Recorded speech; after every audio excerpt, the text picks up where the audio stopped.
Okay, welcome back, everybody. Well, I lost my coffee. Here it is. Ah, coffee and art. Yes, you do. Yes, you do, Terry. So we wanted to start another little segment talking about, again, Animorphia and Imagimorphia. One of these days, I would like to finish one or both of these completely through. I did spend, a few months ago, I did spend a Saturday um, I did spend a Saturday going through and coloring backgrounds in this one with acrylic paint, and then do other things on top of it. Um, later. So I'm just going to do a quick little flip of what I've done in both these books, and if I find something that sparks me in one and or the other, I might stop and paint a background. I might just stop and color a little bit. Most of these pages, with the exception of maybe, I don't know, 5 or 8 or something like that, are not completely done. How I decided to work in these and get them all the way finished, especially this one, which I have more done in, is to do the backgrounds and then just work here and there. Work a little on one, work a little on another, and go back and forth. Um, so like this one, for instance, I have the blue background done here and have a wash over. And when I say a wash in this case, in these books, it's just Americana craft paint. Americana craft paint. It's not the satin, not the gloss. Because if you use the satin or gloss, your color pencils are not going to work on top of it. Hey, LBO. So again, it doesn't say matte on it, but it doesn't say gloss or satin. So I like Americana. You can get these, I get them on sale all the time for, less than $1. I think their normal price is only like $1.29 in the States. And they just have such a wide variety of color. And I just love my Americana craft paint by Deco Art. No, they're not sponsoring me, not paying me, not doing nothing. I just like them. So anyway, so when I say this is a wash, I mean watered down craft paint. Okay, in these two books, watered down craft paint, and so it's that's what they are. So yeah, I'm gonna just do a quick flip so you can see. I do some backgrounds, and then sometimes I'll just go back and do the little bits here and there. I might pick this up and do all the animals, and I might go on to another page and do a little bit more. In this case, there's a dark blue, I think it's called midnight blue background. Now, when the backgrounds are not watered down. When I say a wash, I mean watered down. Like here's the blue is watered down craft paint, but the most part for my backgrounds, they're not watered down. They're not watered down craft paints. They're just solid. Matt's a standard. Yes, Suzanne, exactly. So that, yeah, because it's standard, it doesn't say on it. But don't make sure that because the satin one looks awful similar to this. Gloss says, it's pretty big. It says gloss, right, kind of big over it. But the satin, it's a little, you can accidentally buy that. So, yeah. So anyway, we have worked on this a couple of different times.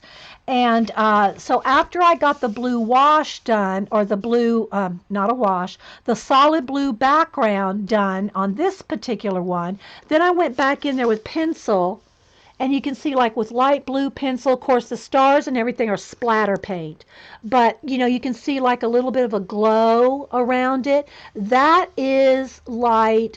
I did Third Terry. I gave it to Cam. Yeah. He had a fit over it, so I gave it to him. Yeah. And so all I've done on the little goldfish or the little koi fish is just put a color of orange on them. Now I can go back in there and do more detail. I have gone in here and done the feathers, the detailed feathers on the swan on both sides, but that's as far as I got. So you can see, I've got the blue washes down in here, and then the orange fish are just got, a solid coat, a wash of orange on them. But there's no shading or anything done. So this is how I'm tackling these two books. I'm just working a little here, a little there, and moving on back and forth. And I feel that if I do that, then I'll be able to complete the book. Okay, so like here is a black background, and then I started penciling in a little bit of nebula in the background, drew a planet. The stars are all just splattered paint. So yes, yeah, Debbie, I saw that. I'm just not commenting on the show, but I saw that too.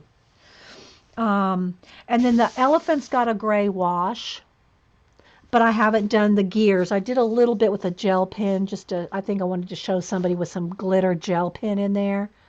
But yeah, so it's just a wash right there. And then on the King Tut one, and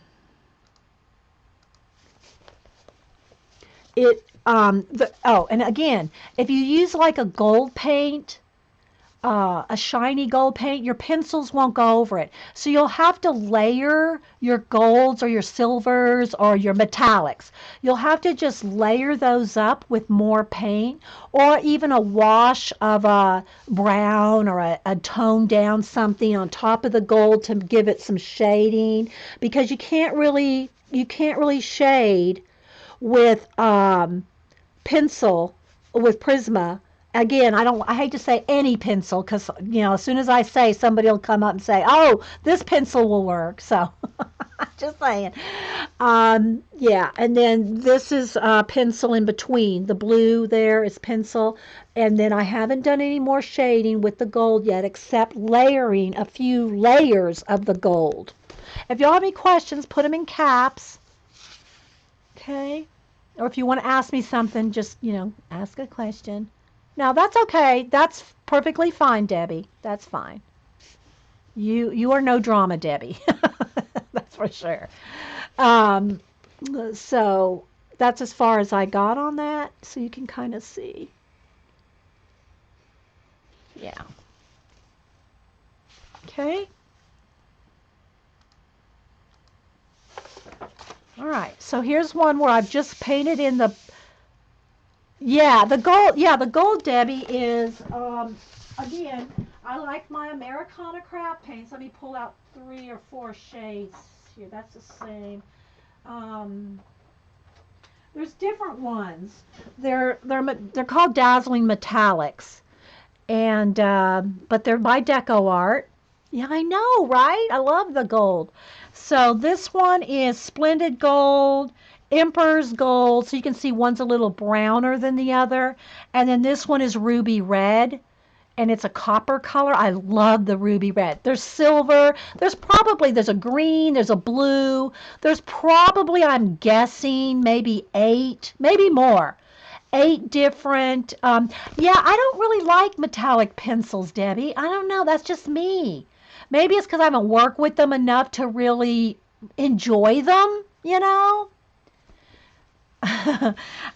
So I don't really like the metallic pencils. I have them. I have all the Prismacolor ones and some other brands too. So it's just, for some reason, I don't enjoy the metallic pencils. I'd much rather use metallic paint and then go in there. You know what I mean, Vern? So, I mean, there's different ones. There's like silver. Let's see. I had a blue. I might be out of the blue. But here's a silver and a green. And they say dazzling metallics on them. So, this one's called Festive Green. This one is Shimmering Silver. But I don't use a lot of metallics. If I want something twinkly or sparkly, I'll put, stickles or something at the end. But do you use the metallic pencils with? Oh, I don't think I've ever tried the metallic pencils over the metallic paint. Good call, Debbie. Good call. Let's see. if I can find my metallics, because I don't keep them with all my others because I don't use them. Oh, well, here we go. Here's this one is the what color is this one? Metallic. Okay, this says metallic gold, although it looks kind of coppery color. Let's see what we can do. I'm just going to do a test. I didn't have acrylic paints, but like glitter pens and Sakura watercolors. Yikes, I don't want to mess. Metallic HO. What's a stickle? What's stickles? Stickles are like a glitter glue. They have like a nice point to them. And if you get the diamond one, then you don't need all the colors. I have lots of colors, although a lot of them are run out because I don't really restock them. But if you buy the diamond one and you put it over whatever color, like let's say I put the diamond one over this blue, it would look blue. Sparkle's your middle name. Yeah, Debbie has a drawer. She posted that like last week or the week before. Debbie has drawers full of jewels. Like jewels. I mean, like they're like all kinds of baubles. All kinds of baubles in drawers. So fun. So fun. I think she posted on Twitter. Maybe it was Facebook. I don't remember. I forget where I see things, guys, because I follow everybody on Twitter, Facebook, and Instagram. And so if I see one on one, I'll forget where I saw it for the most part. Unless I have a sticker war with Deb Boring. We have sticker wars. Debbie and I can argue. We can argue, and we have a sticker war, and we're all good. Winkastella. Yeah, Winkastella is like, let me find that. They're in a pen. Let's see. Hang on, guys. I gotta find. Oh, and I forgot to show y'all my new pens. Oh, I'll show that later. What did I do with my Winkastella? Hang on, guys. It's here somewhere. Here. So Winkastella is kind of like a shimmer marker. It's kind of like a shimmer pen. Metallic pencils can be scratchy. Yeah. I'm gonna just test it on here for a minute. Your grands love the sparkle drawer. And Debbie, I gotta say this real quick. Debbie has her grands, or her granddaughter, one of them, when they moved, gave her a jar of Smiles, I think is what it's called, right, Debbie? It's a jar of Smiles. And Debbie, like about a week or two ago, ran out of Smiles. But for her birthday, her granddaughter sent her a new jar full of Smiles. So I know Debbie is okay. Discussions, okay, Debbie. Yeah. So she sent her a new jar of Smiles. I know. Okay, so this is Winkastella. It's just a brush tip, and this is the clear one. I think you can get it in color, silver, gold, and different things. This is just the clear one, and it just puts a shimmer. It doesn't leave sparkle bud. Debbie. It just leaves a shimmer. It doesn't leave like a glitter look. Now the stickles are a flat glitter that doesn't come off. It doesn't come off, right? But it's more thick. It's like more chunky looking. This is more just a shimmer. Okay, so that and like I said, it comes in different colors. You can get it on Amazon, but I think Michael's has gold, silver, and clear. Smile notes, yeah, smile notes. That was so cute. Okay, so let's just do a little test here. I'm gonna just try to use the gold pencil. Yeah, it's not going over. It's not doing anything, guys. It's going over on the pencil part, or like if let's just say I'm going to do it over here. Like let's just go over one of these, or let's make our own little. I've got to find a place for a new star. Okay, so like right here, look, I can make a new little star, like right there. It's not as shiny as my gold gel pen. I think I did this with the gel pen. It's not as shiny as the gel pen. Yesterday's note said, "You make me happy in a way no one else can." Oh, I totally get this, Debbie. Totally get that. But I tried to put it like I tried a pencil on top of the gold paint. Nothing. It's not coming off. You know what I mean, Vern? It's not coming off. So yeah, it's not working. Just like regular, um, your regular pencil won't work on top of gold metallic paint. This is not working on gold metallic paint either. So yeah. Okay. So let's keep rolling. We're not getting very far, are we? But people are always talking about Imagimorphia and Animorphia, and I do have Mythmorphia on it, ordered from Amazon, and it'll just be I think they said April 11th. Somebody else has theirs. Suzanne. Somebody else has theirs on. It's not back ordered. It hasn't come out yet. It comes out like April 11th or something like that. Okay.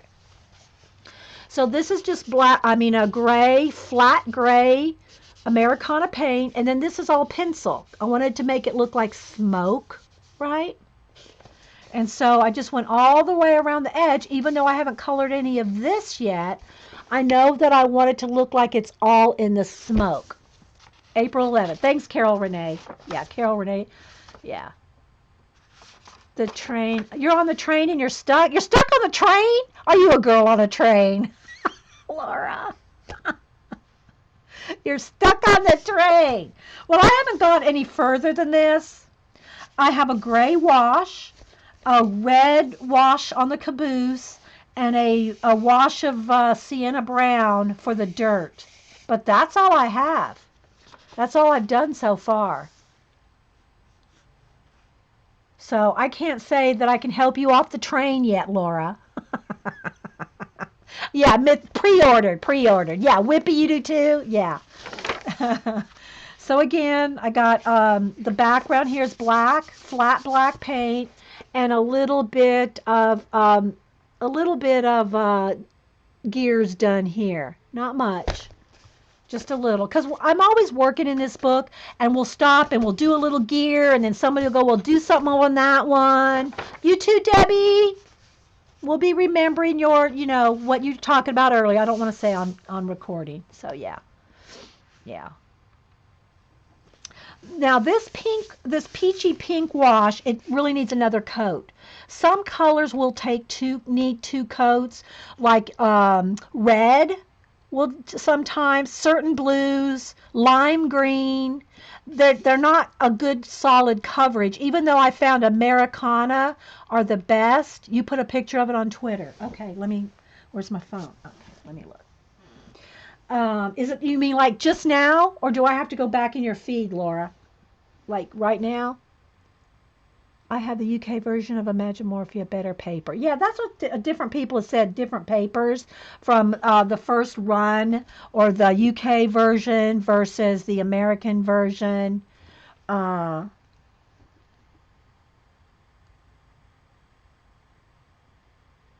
I don't know what that is, Sherry. Okay, wait, let me go back to hang on, guys. I only can do one or two or three or four things at a time. Hang on, let me go find Laura real quick. Let's see if she posted it. Here we go. Okay, so here's Laura's train so far. Well, what the? Come back. Why did my... Hang on, guys. Let me get it back. Turn it sideways. Okay, so this is what Laura's got done so far. It looks really good, though, Laura. You got blue, gray, and again, the colors aren't showing up that great here on my phone, but her wheels, those look great. I don't know why you're stuck on the train. The train's looking awesome. Look at all that. That looks great. Silly girl. Silly girl. And so, again, one Saturday a few months ago, I went through and it was funny. I did get a funny comment on YouTube about it. Like, what kind of show do you just paint a bunch of backgrounds? And again, guys, if you're watching this on YouTube, a lot of people don't know that this is a live show, or they're new, and they don't understand that this is a live show with a live chat, and there's no editing, there's no cutting out, it is what it is. I just upload directly to YouTube. So I think some people just don't understand. Like, yeah. Oh, you can't decide a background color. Oh, let's look at it again. I don't know. If you did smoky bits, I don't know. I'm always up for a black background. You can't go wrong with the black background. That's just me, Laura. But you'll have to be careful if you do a black background, like some of these little engine bits. You're going to have to highlight those with white so you don't lose them. So that's what I would do if I was going to do, or leave it white. It doesn't look bad white. But if you do a black or a color background, I would go over those, like highlight all those gear parts that are going to get lost. They'll get lost. The background show was great. You were there, DeMonte? Thanks. So here again, black background behind the skulls. And then I just started showing how you could do some little smoky bits, just washes over there, the skulls right now. They're all, guys, every bit of this. Yeah, that's why I said the wheels are black. You're going to have to like outline them, Laura. Like if you have a black wheel, you're going to have to take it with a white pencil and kind of highlight it to separate it from the back. Yeah. So let me just skip through here so you can kind of see. This one I wanted to make it look like it was on fire, kind of. So I did a sienna, dark sienna background, and then with pencil, see how I just did kind of streaks? I try to do as many different types of backgrounds as possible. Yeah, I'll put some smoke around the wheels or something like that. Yeah. Yes. Again, this one I'm doing all in purple, so I painted the background purple and then took purple pencil and kind of made it look like they're breaking through the water, like right there. See, kind of breaking through the water. And I hope my lighting's okay, guys. It's, yeah. This one, I did a couple of shades of green background, and then I started, it's not done, but I wanted to do kind of a mossy background. So I'm taking a green and doing all kinds of mossy kind of swirly bits in the background. My spider webs, this is all, first off, I painted the background black. Then I went in with a silver gel pen and went over all the spider webs, and then went back on top of that with the silver stickles. So all the spider webs have been gone over with stickles. And this side I colored in the little creatures that are trapped. This side I left them with no color so you could see the difference. Now, let me warn you, because I did find that this happened to me. My stickles, I painted the spiders red and then went right on top of it with red stickles without letting the paint dry, and it did go through.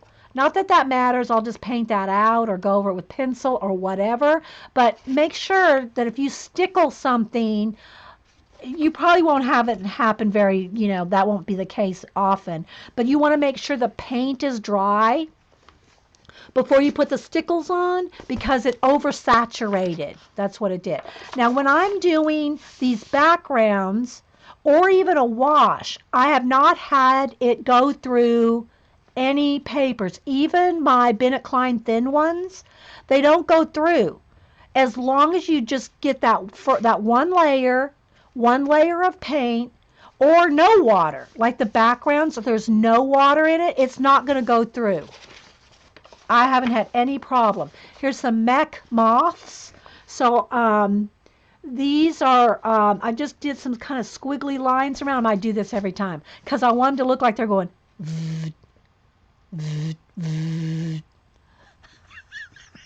And they have to have the sound effect. It's not the same.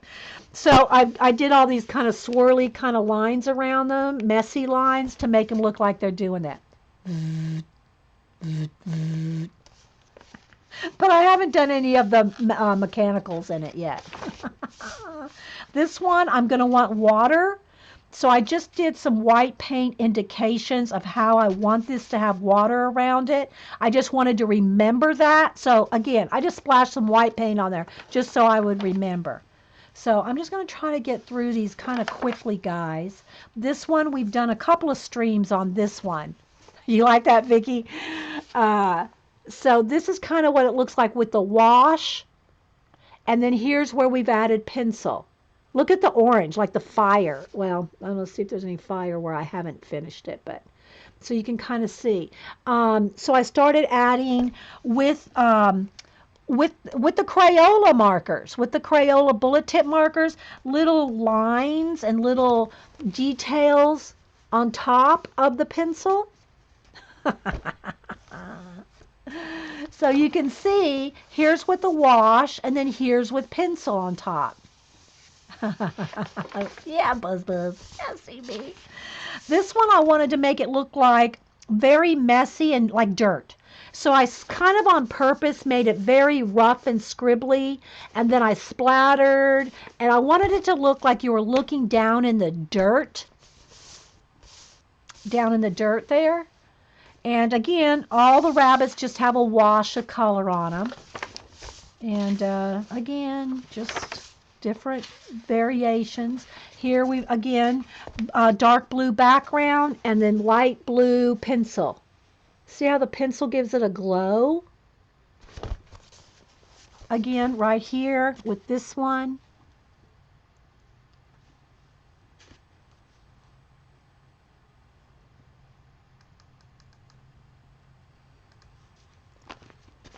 Can you see? Welcome back, Terry. I need a sip of coffee. So I don't know how far we're going to get in this, but I wanted to show these again. Maybe just do a little something, something.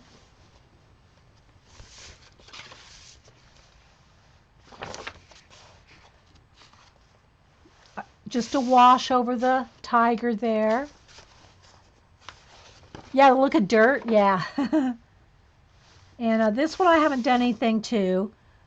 But again, I would just go in there with paint and a small brush and do all the background. See, like all between there? I would just do that with paint.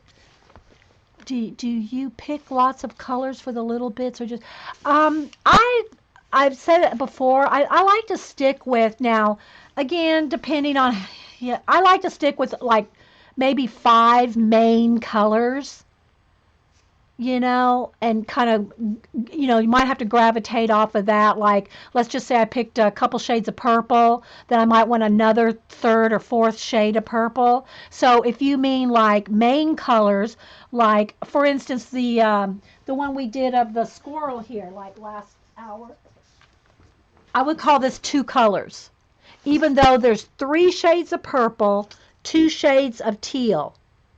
I would say I use 2 colors on this, purple and teal.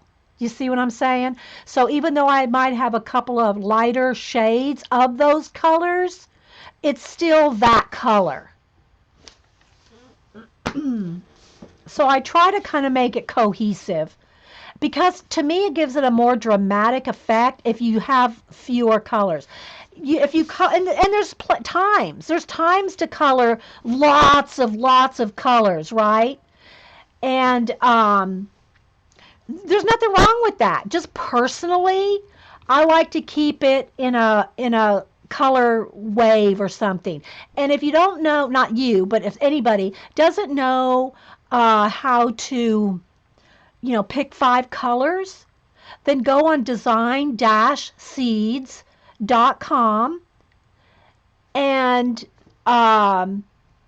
and look at, they all have 6 colors for you that coordinate, and just use those 6 colors, whether you're using paint, pencils, a combination of paint and washes and pencils. But then you'll have some color selection. Like, let me show, I probably won't show up very well on camera, but I'll just show you the site here. um,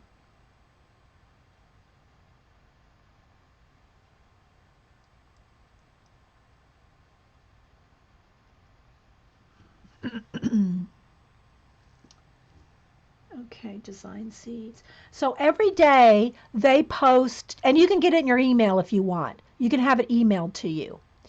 Uh, Different colors. I call it your daily dose of inspiration. So design seeds. Okay, let's see here. Let me pick. Okay, so here's a day. Like this, look. See, they have these 6 colors right there? And they'll show you a photograph, and they'll give you 6 colors. Like colored chips. Okay, so like here, see those 6 colors? And it's kind of hard to see, but there's like a green, gray, couple of shades of gray, a darker gray, like a sienna, and a taupe. And then they have a picture there. Well, I just touched it, but anyway, yeah, here we go. And then, so you'll have those colors kind of picked for you, right?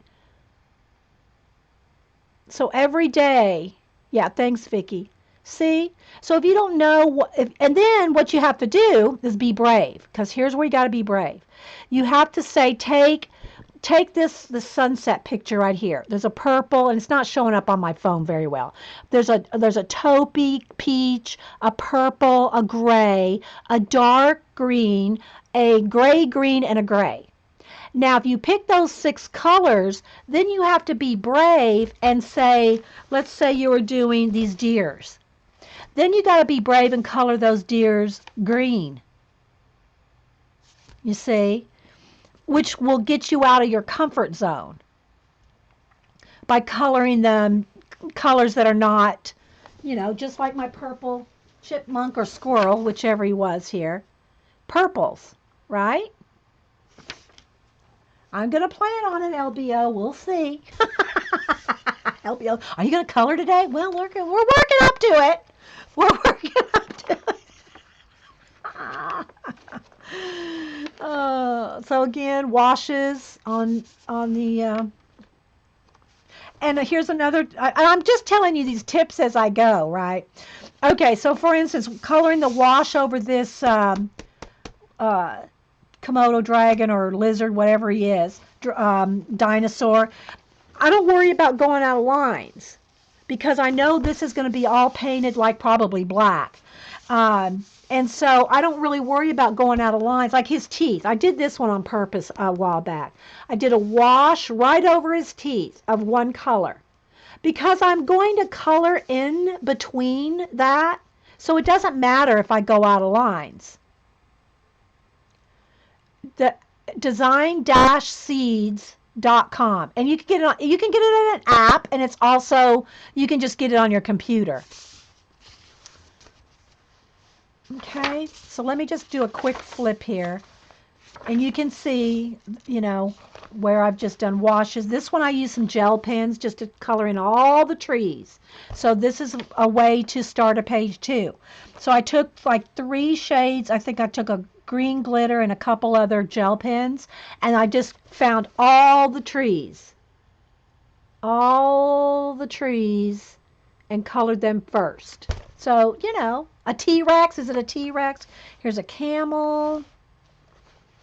Again, mostly just washes in this particular book, but this is a way that I'll finish it. Here, I wanted to do a tree trunk behind it, so I say we because y'all were here. So I drew my own tree on top of the black paint because it's black paint. Let me get a light, of course.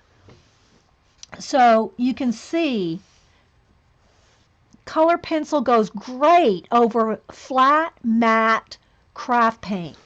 And then I just did a little bit of wash of white paint over it to look like because he'll be in the fog. So in the end of the day, when all the mech is colored in, then I will put fog across him too. So yeah, let's just get a flip going here. These shells. So you can see this book I don't think has anything completely finished. Now my Animorphia has some things finished.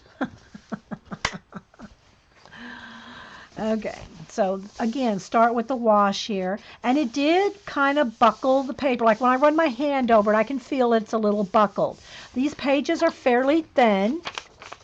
So if you don't want your pages to buckle at all, don't do heavy washes over them because it will buckle them some.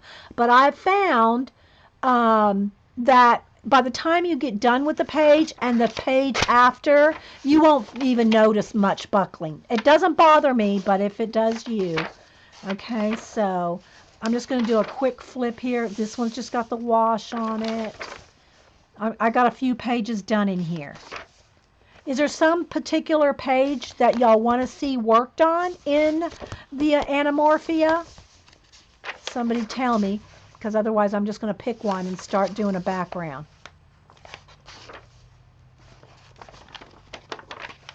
There's a wash on him.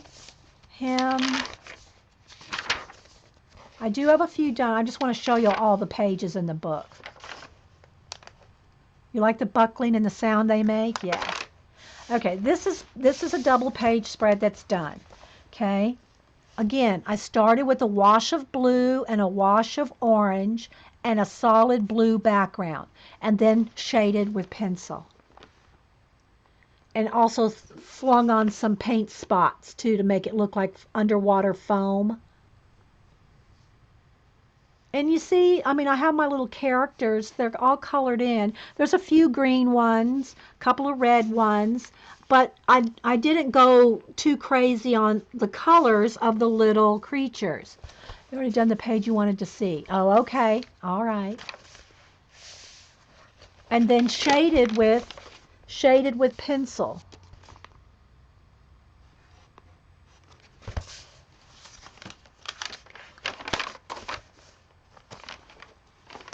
This one's done, the owls. And they're all done. Again, can you see how I kept with just a few colors? Main colors, like a slate gray blue, some orange, and sienna color. And then all the little creatures are pretty much all done in red and green and lime. And there's the... Then you go back in with details with pencil. You like the cheetah, Orla?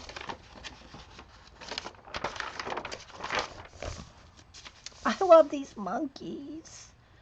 I really want to do them. The little gorillas. They're so cute. This one's holding a soccer ball. Maybe I'll do this one because there's so much background. This might be a good one. You'll watch do any of them? The octopus one I'm actually started on. Okay, here's the whale.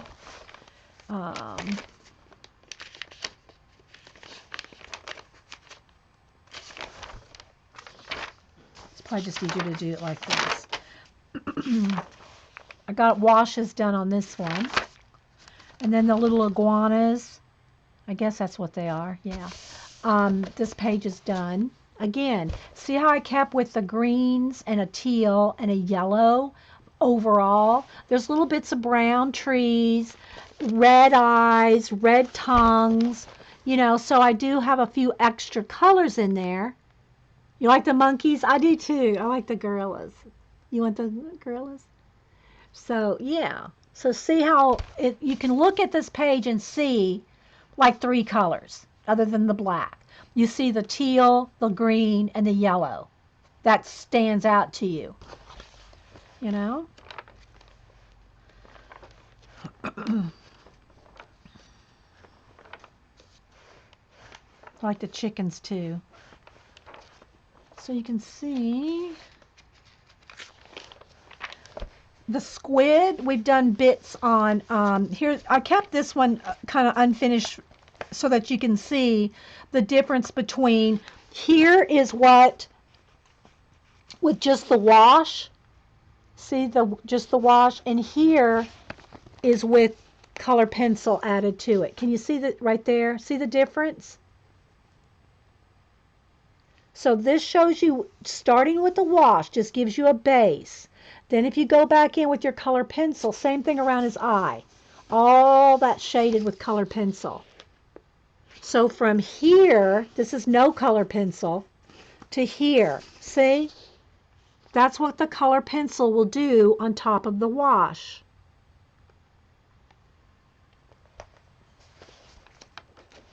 Oh, where's Eileen? And there's the little monkeys. So these are little chimpanzees, and these are like the gorillas. I kind of like the gorillas. I like all the vines, is what I'm liking. Well, this one has some. All right, so we're going to go and do this. Now, one of the things that people don't like about these books is that, trying to get in the spine. And it is, I gotta say, it's a little tricky, especially if you're just using color pencils. It's almost impossible to get in there with color pencils, but you can do it with paint and a paintbrush. Hey, Jean, I thought you were napping. I thought you were napping. Uh, Good to have you. Good to have new people. Thanks for being here. All right, so I think we'll go ahead and do this one then. So this is how I'll start with it. Um, I'll usually put, let me see, I gotta find me some wax paper. Here we go. Let me get under my table here, guys.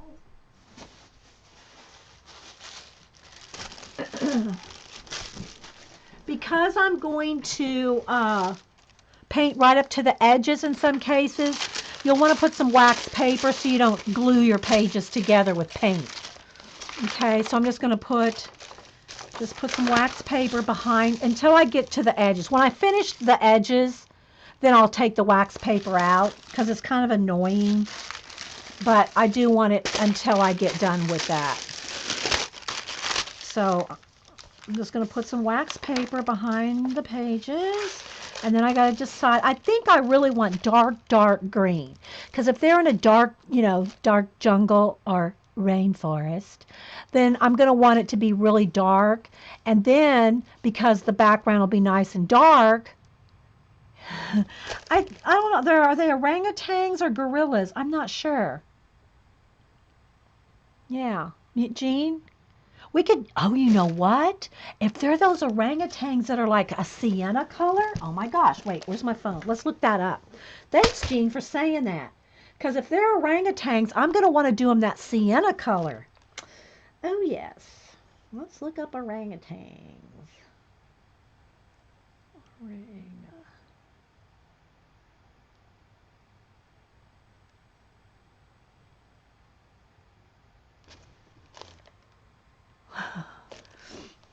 Okay, let's see. Yes, the orange colored ones, like these. Look. We got images here. Yeah. Now, I don't know that these are those supposed to be them, but we're going to do them like that, Jean. We're going to color them these colors. We're going to go with the orangutan. Whether they are or not, that's what we're going with.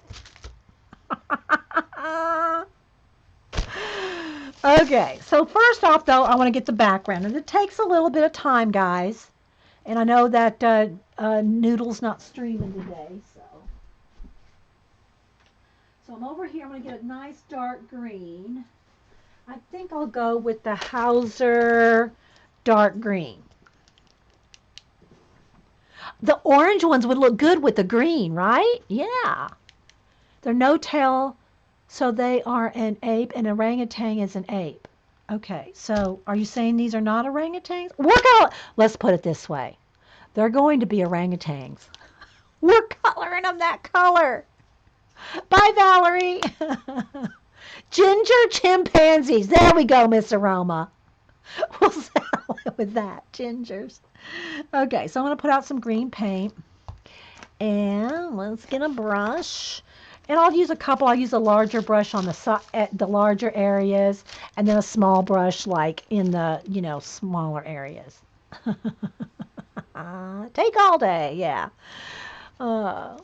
Okay, well, I could probably, let's get a little bigger one because it'll go faster if I have a bigger one. Let me get a sip of coffee before we get crack-a-lacking.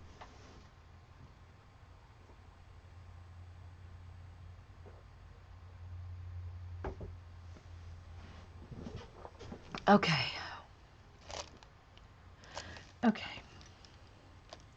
They're orangutans. Okay. So I'm going to start over here, and I dip my brush in water just to get the bristles unstiff, But there's no water in my paint. No water in the paint. Yeah, we're the boss for a color book, so they can be redheads if we want them to be. That's right. Okay, so I'm going to start with the edge and I can just go right off the edge. So this is how I usually do it. I get as close as I can, and if I have a nice angle brush, I can get pretty close. But I get as close as I can, and it's going to probably look pretty dark. It is a dark green. To the edges, oops, see if I go over, it's okay, but because I'm going to go with pencil. But I just try to get in there as close as I can. This is going to take a minute. If y'all want to get coffee, if you're watching the recording, just fast forward if you don't want to see all this business. That's my husband's like, guess our business. Get to the business. The artist who made the squirrel purple can make apes. Yep, that's right. We can make him whatever color he wants. We're the boss of our color book. Okay, so. And you can see how, getting in these spaces, see how I keep kind of going over the same area? So when you're doing that, you're actually kind of putting two coats of paint on it. But some colors, like I said, lime green, red, certain of the blues, they don't color, they won't, it'll take two coats to get it nice and flat because they're just a little more translucent than other colors. The green, it's the Hauser dark green, Americana. Yeah. So I'm just going to kind of go in here and get kind of close to everything. And then I'll go in there with the small brush and get right up on it. So you can see this will take a while. Must be weird. I love watching people doing back. I do too. I could watch anybody, when Jean or Laura or anybody like do swatches, Paula. I could watch swatches all day long. It's all good to me. As long as I'm working on something. If I'm not chatting, if I'm watching a recording and watching people swatch, that's just in the background and chatting. It's like company. It keeps you kind of company while you're working. What I'm really trying to concentrate on right now, though, is wherever there's an edge. Because once I get the edges done here, I'll remove the wax paper. So I'm just kind of getting the edges.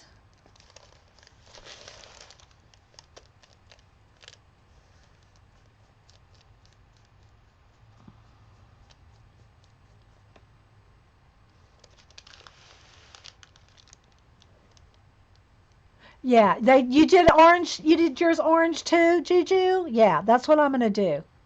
I'm going to do an orange, well, a sienna color, or I'll see what orange I want to use. An orange color wash on them.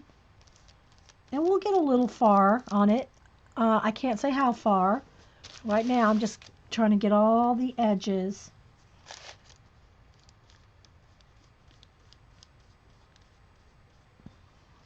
So I can get rid of the wax paper. Because you will stick your pages together if you get the paint off the edge onto the next page. It doesn't, the paint part, getting paint on another page doesn't bother me, but you'll glue your pages together if you're not careful here.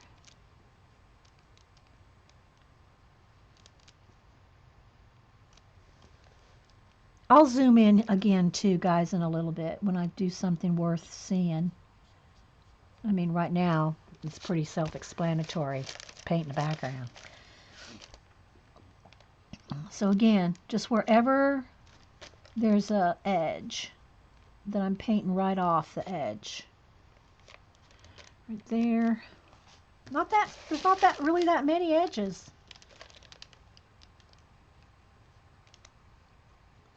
Okay, I think I've got all the edges. So I'm going to take out the wax paper.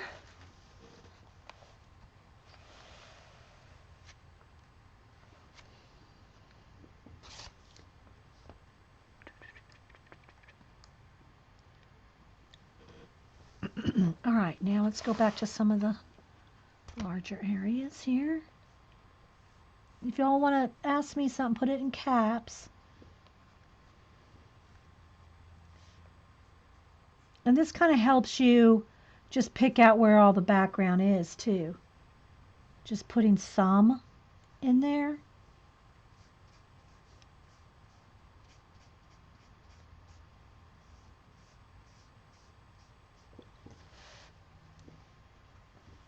And my process isn't like the neatest. I mean, a lot of people probably get freaked out about, just kind of splotching on paint in the background like this. This may not be everybody's forte of coloring, but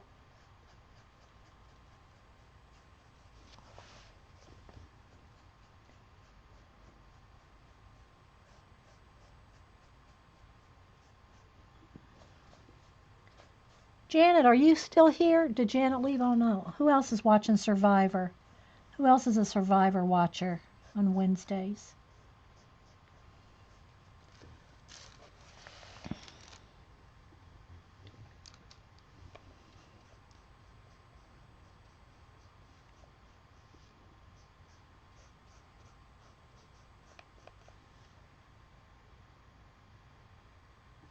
Yeah, a heat gun is definitely one of the things that I would say you need, because a hair dryer can dry things, but not as fast. Not as fast. Nope, no water in the paint. Just right out of the tube, lugs. Right out of the jar or whatever you call it. Now, when I do the washes, let me get one that I can here. When I do the washes, like, where's one? See the deers here? That's just a wash. The antlers, that's just a wash. That's watered down. You will be okay. Well, we'll make sure and get together tonight. Um, that's watered down. You have to water it down, otherwise you'll be covering up your lines. But here's the thing about doing a wash. It's not only is it quick to get a base. My heat gun's 25 years old. Me and Paula. This one. I ain't giving it up. Sorry, I had my paintbrush in my mouth. But anyway, yeah, you want to see your lines to it. But here in the background, I don't want to see through it. I want it solid black, so no water. No water in the background.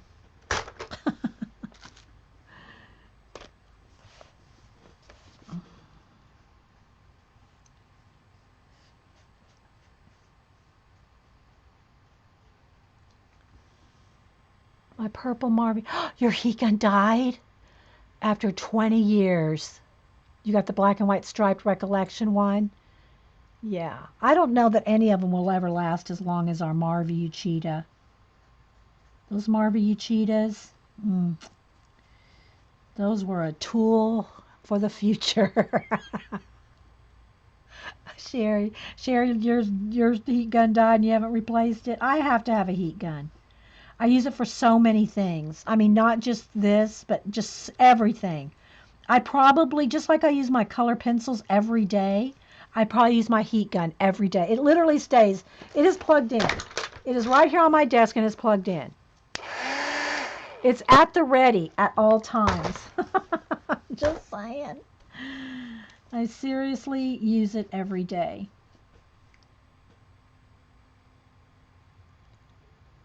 They're not after I gave birth.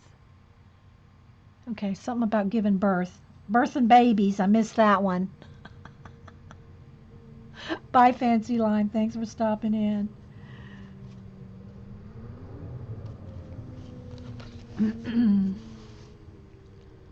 Well, they don't make that one anymore. They don't make, I don't think. If they do, I've not seen it in stores in years. So I can't recommend one because my Marvy Cheetah is still going strong. So you'll have to ask somebody else what ones they have had the best luck with.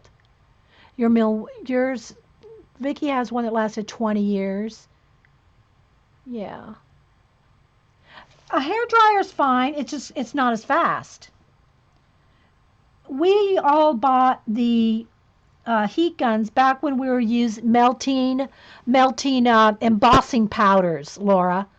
You'd stamp with your embossing ink, and you'd sprinkle on your embossing powders, and you had to have a heat gun for that. A hair dryer was not hot enough to melt your embossing powders, so we all had heat guns because we all did embossing powders. Now, not many of us. I don't anyway. I gave all mine away. I think I have one or two, but I gave most of them away. Um, I don't use, but it just dries so much faster than a hair dryer. Okay, so here's where a brush is nice. Is when you get in here in the crack here, the spine of the book,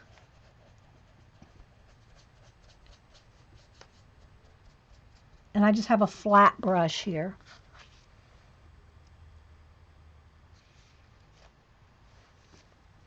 Bye, Marilyn. Sleep well.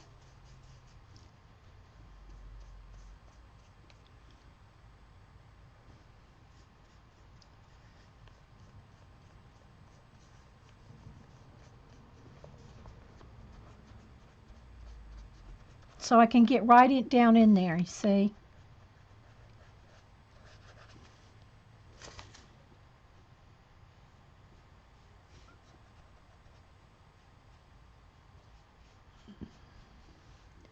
Does he gonna help the paper not crinkle?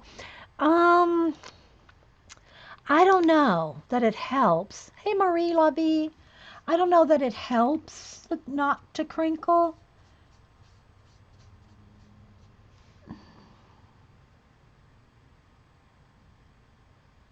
They are hot, trust me. But I taught Boo how to use one when she was like 4. So, they know. You put it in your hand, in front of your hand one time, and you won't do it a second.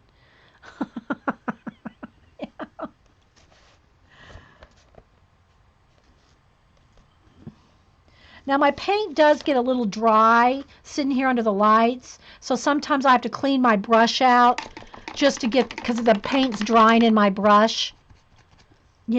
So if you're sitting under bright lights, it will start crusting up in your brush. So, but don't add water to it if you are doing a background. If you want a flat, solid background.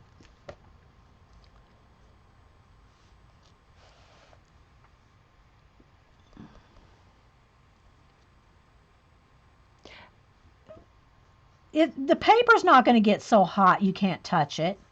I don't know if that's what y'all are talking about. But I mean, you don't put your hand in front of the blower part of the heat gun. But if you get your paper hot, it's not so hot it's going to catch on fire. Now, I guess you could if you just left it there. You might start turning it brown.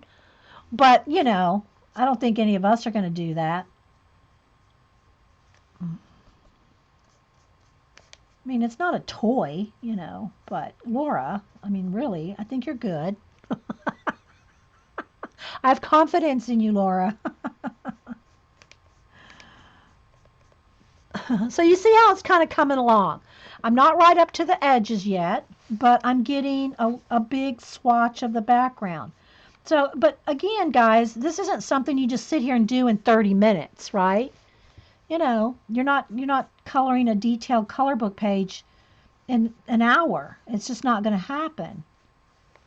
That's why I usually do different bits on these shows so you can get ideas and the basic idea and the basic, you know.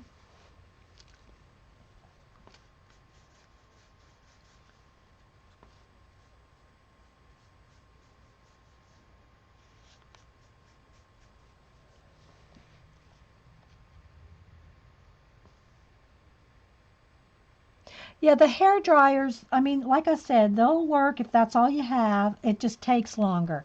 It takes seconds on with the heat gun.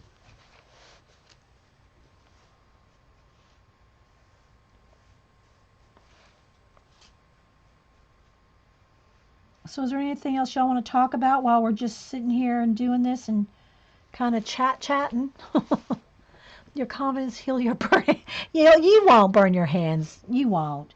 I mean, look how they're formula. Look at it. Look. You hold them like this, right? You don't hold them like this. you know, you'll be fine.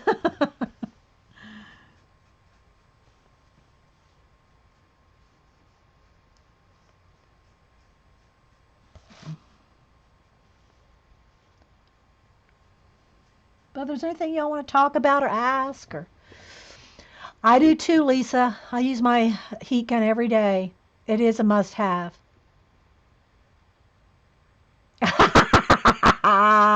Oh my gosh.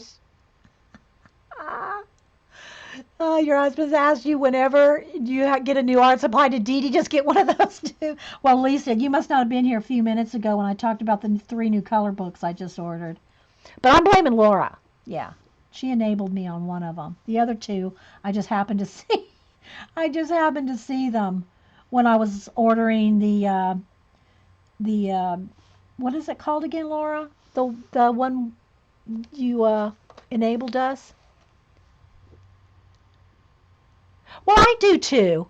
I do tap and feel if it's dry, but I don't stick my hand like right up under there. You'll be good. You'll be fine.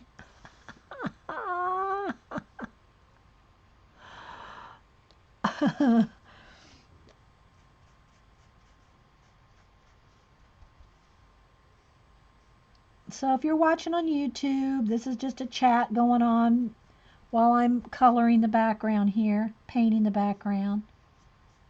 This is how I would start a page myself. And this is just, yeah. If you're not here in the live shows, sometimes it's just not the same, especially when there's not really a lot going on. Mysterious Library, yes, that's it, Jess. She enabled.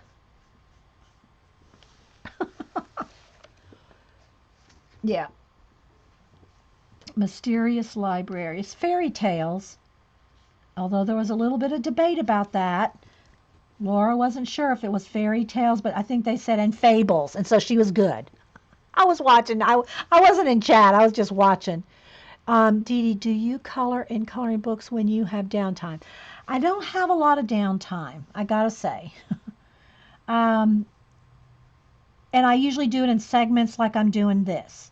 So I might pick up a color book and color. I have like a few color books. I have different pages going, and I might just pick it up and color for a little bit.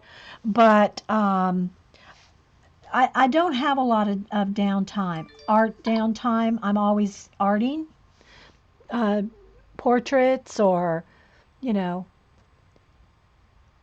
Oh, what am I working? What book am I working in? I'm working in Animorphia. Yeah.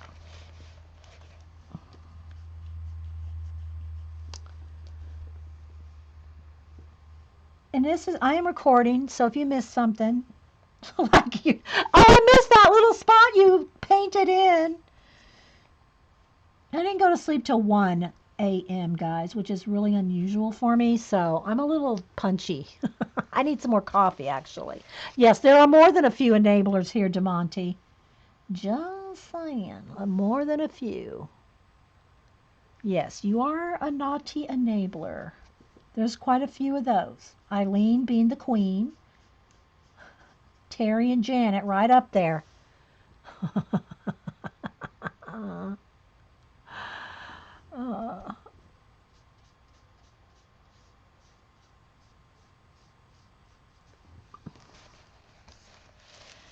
but you can see now, just by doing it, even though I'm not up right up to the edge, you can see where the background needs to be, right?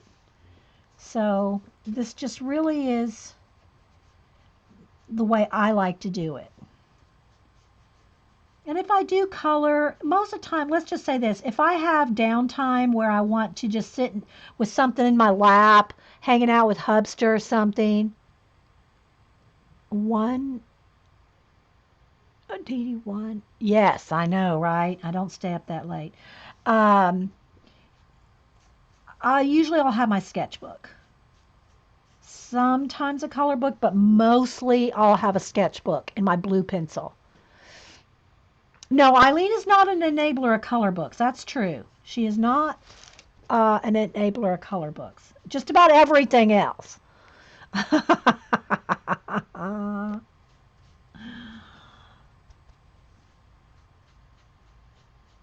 There's no lack of color book enablers around. That is for sure. But if I'm just wanting to chill and I like to have a sketchbook or a pencil, pen, something next to me for ideas too. And I always have a post-it note, stack of post-it notes next to me, whether it's in the, wherever I am. I've got post-it notes next to me to write down ideas. But my current sketchbook is this one. This is the one that I am working in now. And it's pretty much, just sketches and doodles. And remember how we'll do combinations and I'll ask you guys for numbers? Do we have every medium covered with it? Yes, that's true, DeMonte. So, like for instance, cherries and leprechauns, hedgehog and a lighthouse. So look, so I drew a hedgehog and I have a lighthouse coming off of his back. These kind of things, this is just ideas. These are my ideas. This is my, idea sketches. So I can just doodle stuff like this down and then later go and do things like our trolleys or our trowleys, whichever one you want to call it. This was a combination of trolls and owls. But it started as a sketch like this. Then you turn them into other things. Here's a leprechaun and cherries. So what I did is just drew a little leprechaun, but I thought little cherries on his little, they're almost like two elf boots, because I think like leprechauns have the little buckles, but it was just the idea. It's, this is how you use your imagination, is stuff like this, right? Just, this is how you use your imagination and play with it. And let's see what goes. Let's go the other way. And my dogs, these dogs I did for a commission, so I sent the originals off. So this is like copies. These are just photocopies of the dogs that I cut out. I wanted to keep copies of them because I just liked them. So these are just copies that I cut out and put in here. Here's some kiwis, some more dogs. This is, remember when we did the ballet shoes with a goose? Yeah, I know the mermaid markers are sold out. They're always, they're hard to find, as are the her watercolors. So we just drew a little goose, and of course they're not going to fit on her big feet, so we had her carrying them. And then like a little tutu, they're just ideas, guys. Here's where we did an astronaut, and we imagine an astronaut helmet if he's on a planet and he sees, this is the reflection of a dragon that he sees when he's on the planet. And I always write notes, ideas and notes and things. You can mind map it. You like the little kiwi? Here's where we did a little red panda, some more dogs. Here's a griffin and a, what do you call it, a manatee.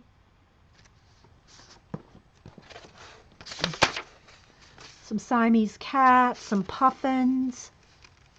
And I'll just use the bullet, the markers, the, what do you call it, the Crayola ones, the bullet tip markers, just to add color, because it doesn't go through. So they restocked at Jermichael, Sarah. And then here we did a combination, but what if we had a goat and some puffins? They could be sitting on his little antlers. Just so many things. There's a little mech hand and There's another little cat in a hand, another little sloth face. And then remember we did the watercolor, yeah, Monday we did the watercolor lionfish. This is the sketch that I went through. You like the idea listing? I know. See, I've got those here. Look. See, I've got the ideas. The lists, I have them tagged here. Let's see, there's another one there somewhere. See, I got my lists. Some bees. Whoa, chatty natty. Yeah, everybody asked me about doing my own color book, but guys, just seriously, let's be real for a minute. There's so many thousands of color books. I don't want to take the time. I haven't even uploaded my fantasy animals to Society 6 yet. And I know, Terry, don't email me. Here's some Poseidon. This was a Poseidon statue. So I just kind of sketched him out. Some Poseidon. This, I was testing the markers to make sure they didn't go through, and they don't. I mean, they ghost a little bit, but they're not going through. These are just the Crayola ones. These are not alcohol-based markers. Alcohol will go through. So, yeah, so that's kind of just, this is my newer one.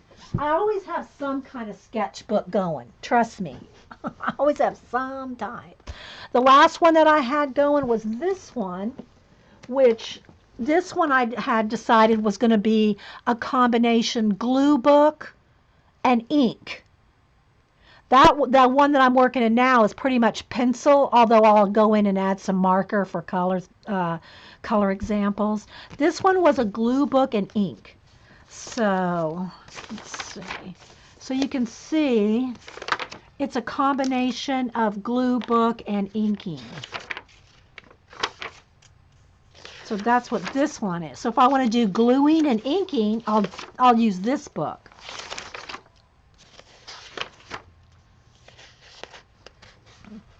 Terry knows better than emailing.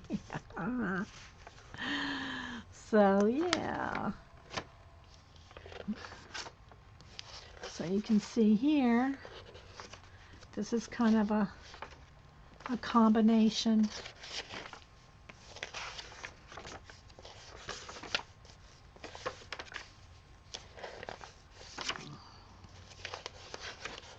I won't go through the whole thing. We'll be here all day, but just so you kind of get the idea of what's in this one.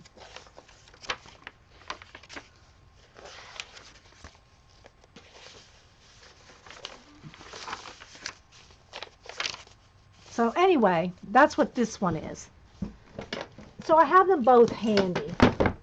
But I have bigger sketchbooks too, if I want to do something bigger, All right, I think I got the bulk of the background sorted.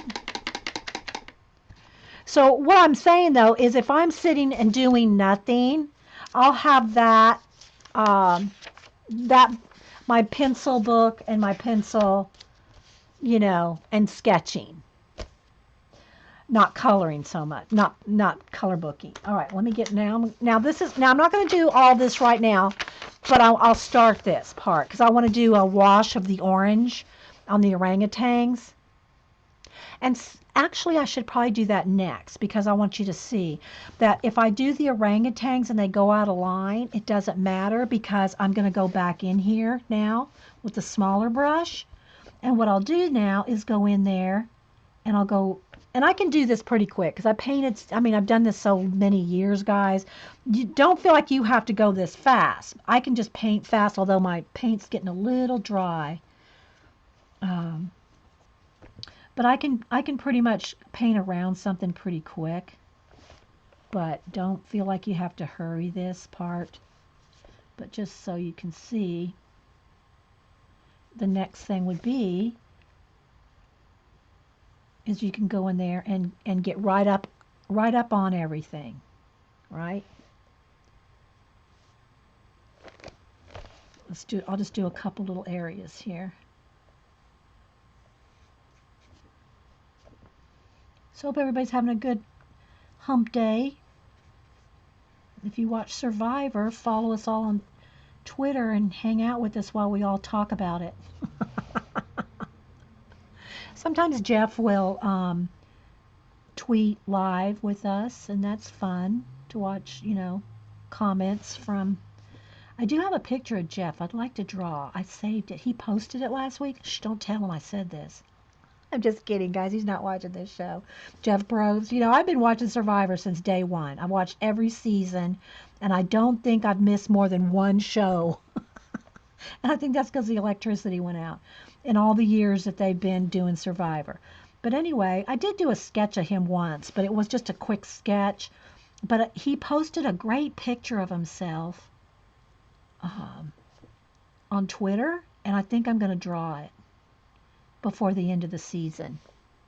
Let me see if I have it on my phone. It might be on my iPad, but let me check.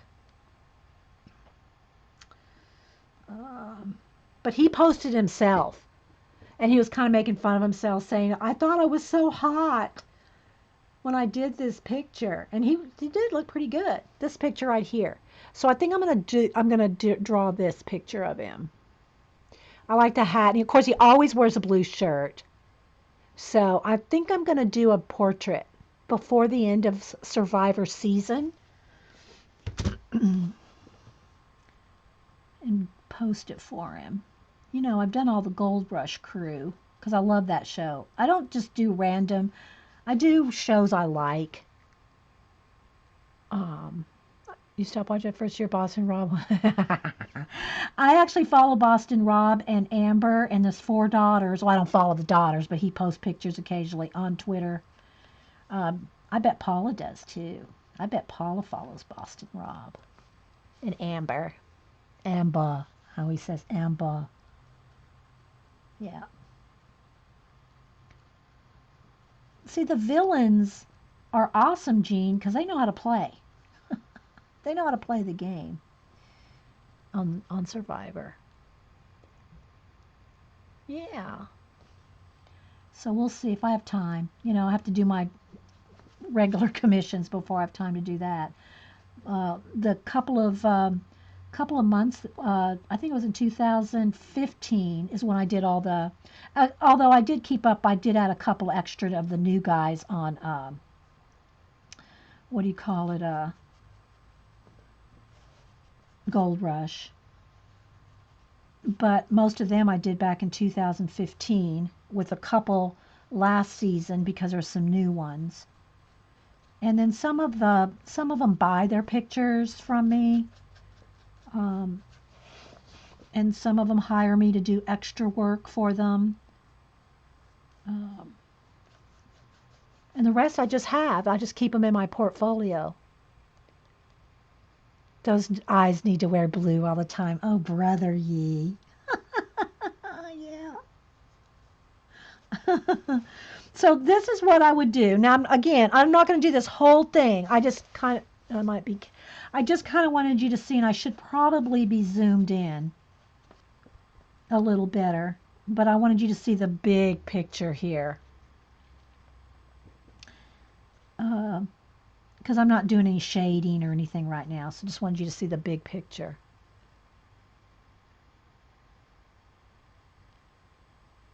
Love me some. I must have missed something there. So yeah.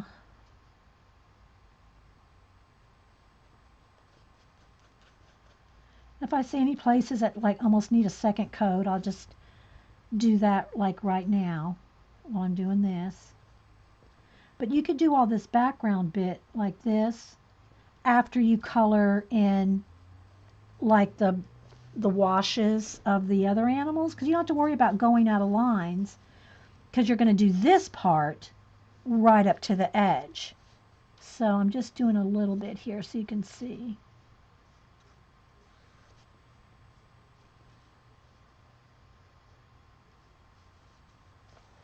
Daryl Jason.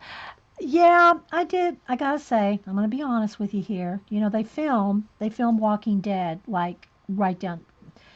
Well, Sonoa is not far from here. That's where they have the city that they film in. but they film some of the scenes, like the street scenes and wood scenes, like literally 3 miles from my house. And I liked The Walking Dead um, up until this last season. It just got too much for me. And I know people go, well, you're just a wuss, you're not a true Walking Dead fan. I'm sorry, God. When and I'm sure I don't want to give anything away in case there is some people that may not have seen this season. If you're watching on Netflix or something, you don't probably get that till next season. But anyway, if you're current, you know what I'm talking about. How this season started, that was it for me. So I quit drawing them. I quit watching it. I don't watch it anymore. So call me what you will. I don't watch it anymore. But I do have a couple pictures. I'll show you the two. I did draw. Make sure there's no paint on my hand here. Let me just move this so I don't get paint on them. This is my Gold Rush crew.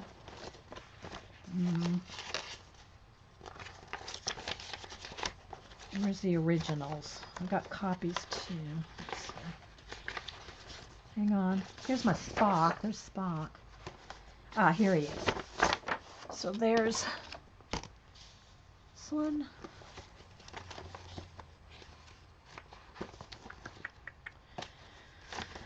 Looking, digging, flipping. Looking through my famous people. My fan art people. Hang on.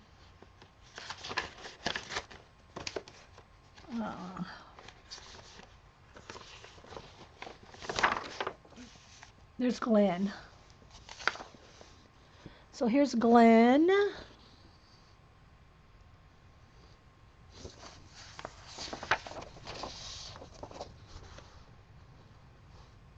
There's Daryl. Those are the only two I did. I really like the way his leather shirt thing came out here. Yeah, I quit watching it at the first of this season. Yeah. He has a restaurant now in Sonoa, not a few miles from me. Oh, I know. None of you care. I'm just saying. I see it on Facebook and stuff. Oh my gosh, you can imagine. Anyway, I'll show you a couple other fans here. Here's Nichelle Nichols. Here's the brothers from Oak Island. There's the brothers from Oak Island. Thanks, Beady Eye Beth. Robert Mitchum. I do these kind for Hubster. He loves old movies. Then I'll do some like bloggers. I've done a few bloggers that are YouTubers rather. Sorry, I've done a few YouTubers that I like. This is Will Terry.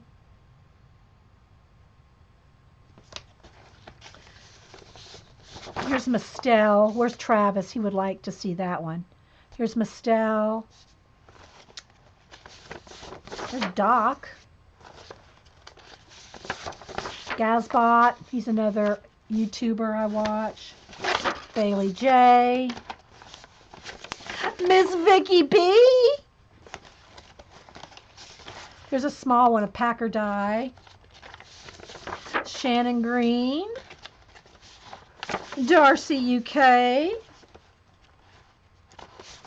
Charlton Heston. Omar Sharif. My Honey Pie. And I do some other ones, like some history guys. Like this is Scott Wolter. I'm friends with him and Hutton on Facebook and Twitter.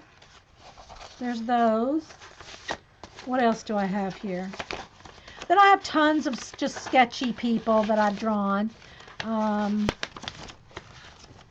Let's see. Oh, I'll show you my, well, since we're showing, does anyone draw both sides of their page When I do, Diane, I'll hit it with the heat gun on the backside. It does kind of help it a little bit. Yeah, Vicky B. R. Not Miss Vicky B. Yeah, Miss Vicky B. But and I don't have all the Gold Rush because I have sold some of them. But I'll show you some of them that I have. These are the Gold Rush crew. Um, Again, they're not all of them, but there's quite a few of them here. I've done, there's Parker's Dog Dozer. So yeah, if you're a Gold Rush person, you'll know who they are. The Cheese Man. There's Parker. This is the one that I did Grandpa when he passed away. Parker's Grandpa. This is the one that I did for um, Grandpa. Everybody's Grandpa. Todd and his dad. Tony, Beats, and Monica. So yeah, you can see I think I've done like 20, 26 or I don't know how many. And then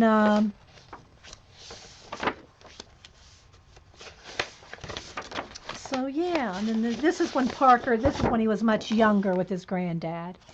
So yeah, there's a few others that I've done that the family have bought from me.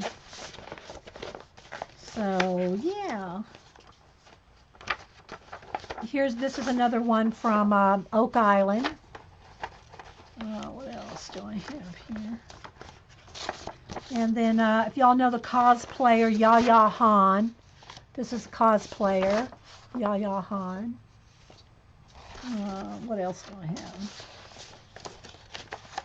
Random drawings. I've shown y'all these lots of times. I don't know how we got off on this now, but I'll flip through them real quick for you. These are some of my other portraits. Just going to go real fast.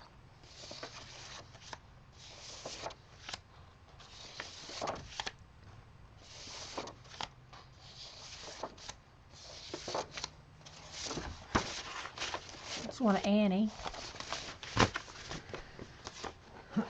So yeah, done many. Here's some small ones. These are like 5x7 ones. Oh, thanks, Vicky. I like her eyes.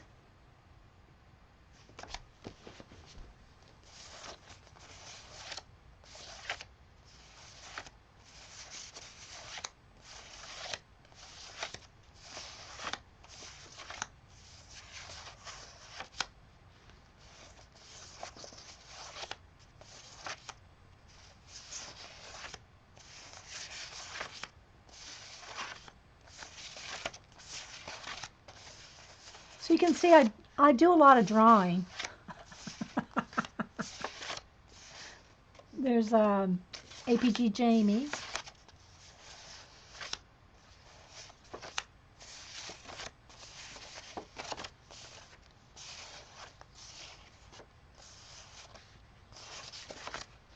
So anyway, guys, yeah. And of course, most of the time when I do pets, they're immediately, I sell them, but I keep a few just so I have some. But yeah. Okay, let's move on. Oh, back to our color book page. I would love to see a bit of a color. That's one of these to make his eyes amazing. Oh, yeah. I don't do a lot of fan art. I mean, I do some, but not a lot. It has to almost be somebody that I really, unless it's for Hubster and old movies or something, Okay, now let's go on to our orangutan. So again, what you can see is that's how I'll do all the green. Okay, but let me I don't want to put a watered down orange in this.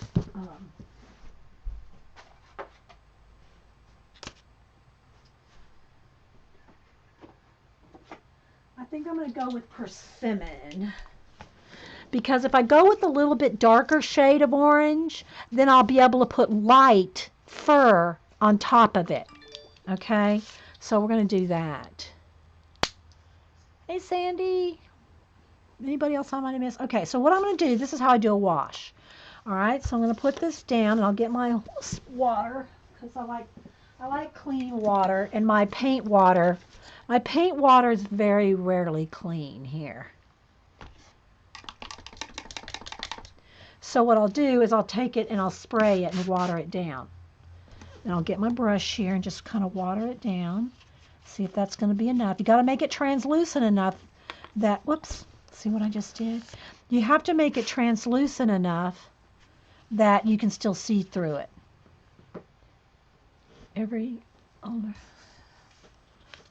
Okay. So what I'm going to do is I'm just going to go over all the, and I can even go over some of the tree bark, because that'll be a different color. It's okay because you're going to pencil over it. So I'm going to start with just, now I think their faces, let me look at the picture again. Their faces are gray, I think. If we're doing an official orangutan color. Yeah, they have gray faces. These are, I think, kind of more like gorilla looking, but I'll do gray faces too. So I'm just going to do their bodies. Let's see, where does his arm goes over here. Okay, so here's a good example of, see where his fur is hanging down? But so instead of trying to paint in each one of those little fur lines, I'm just going to put the whole wash on there. Then I can go back with the green and go in between that. I'll show you that when we get done doing the washes here. He's got on a watch. Oh my gosh. So it doesn't matter if you go out of line because I'm going to go back over, the green paint. All right, so let's see. I don't know what kind of, are their hands gray too? Yeah, I think their hands are gray. So I'll go back over those hands with gray. And their feet. Their hands and feet will be gray.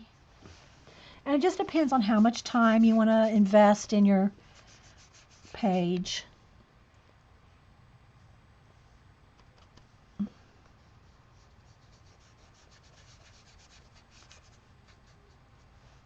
So again, I'm going to leave the feet because I'm going to do those gray. I'll go back over the hands with gray.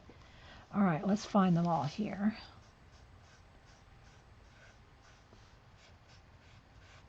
And their faces. So it doesn't matter if I go out of lines or off their fur, but this can drive people crazy if they're just coloring. See, I'm just going right over to the edge just to get the wash on there. A lot of people can't stand to do that. It would drive them crazy to just kind of paint over everything. But it doesn't bother me because I know where I'm going with it, right?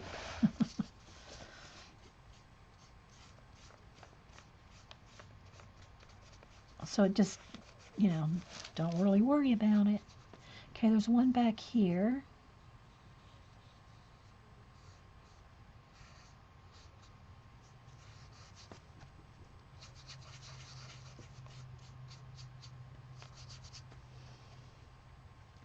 That's part of him.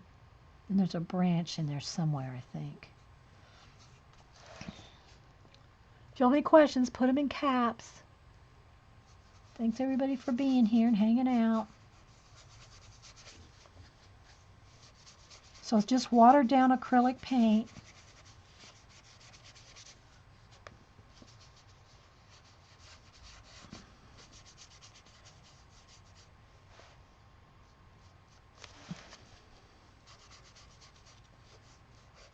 And what it does is it gives your pencil tooth.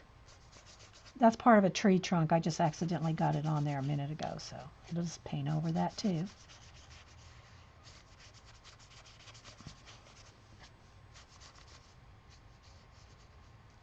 But it's not, let's see, is that his leg going back there? It's, it might look like a lot of water, but I'm spreading it out. I'm not like spraying this down with water. Okay, here's one right here. top of his head.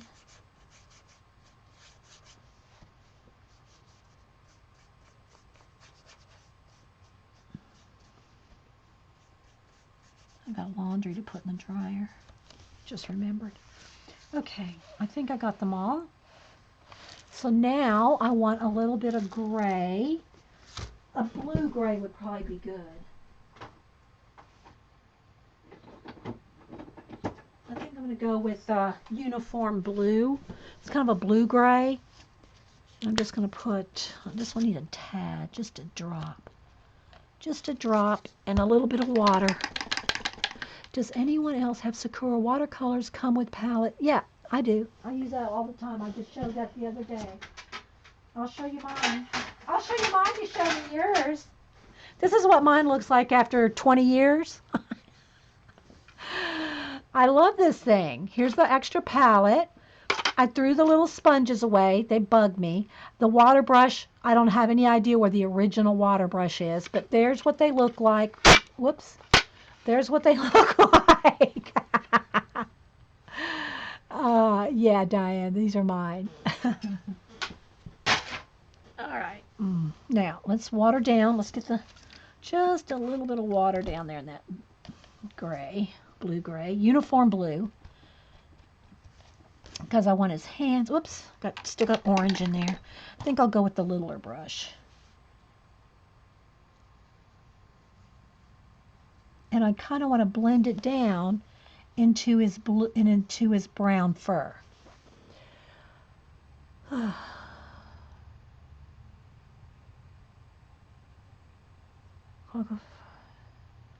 Yes, very well loved. So same thing for his face. I'm just going to go over his whole face and kind of pull it into the orange. It'll give it more of a painterly look. But you have to be brave to do this. If you're afraid, like, oh, I can't go out of lines, or don't go over another color, you won't do stuff like this. See how his hand, I just pull it right, that gray, right into the orange.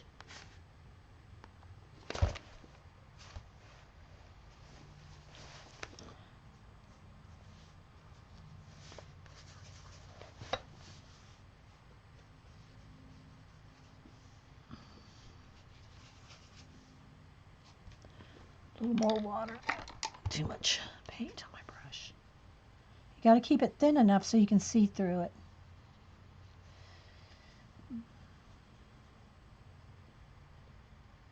I was going to say never buy Kleenex. Okay, I don't even know what to say about Paula. She never buys toilet paper. No, that's not what she said.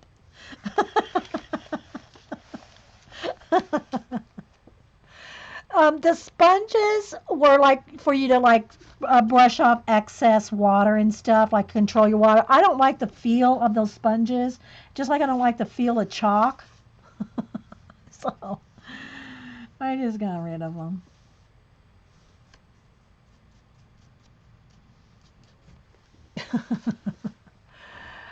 What were the yeah, they're for like like you could get them wet and get to control your water.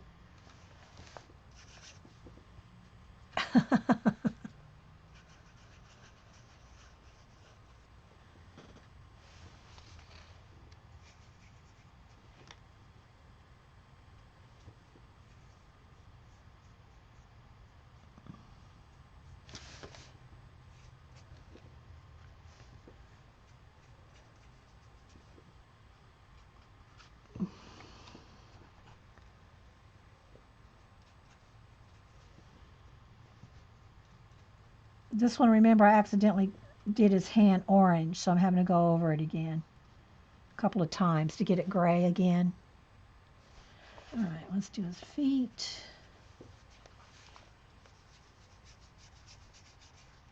And it probably looks like a hot mess, and it kind of is, but it all works out in the end. Were you talking about using toilet paper for cleaning water? Oh yeah, I like Kleenex because, and I guess toilet papers pretty much would do the same thing. I just don't have rolls of toilet paper in my art room, but I have a box of Kleenex. Oh, Paula, you're awesome. Okay, so now here's where I would take my heat gun, right? Let me move these little trays of paint off of here. Move my water. Gotta make some room. So here's where I'm going to dry these. You cannot put. Here's where drying quick is best. The best thing in color books is if you're doing a wash like this, you cannot pencil over this until it's 100% dry, and I mean like not even damp. You try to go over this with pencil right now, it's gonna peel, tear. It ain't gonna work. Just saying.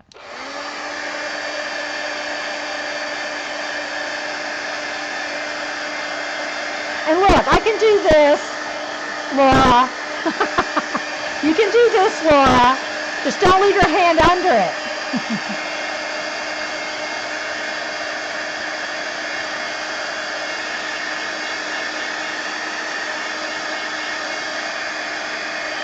She has, that's true. Book, that's so true. Book said she does have that little miniature roll of toilet paper in the outhouse.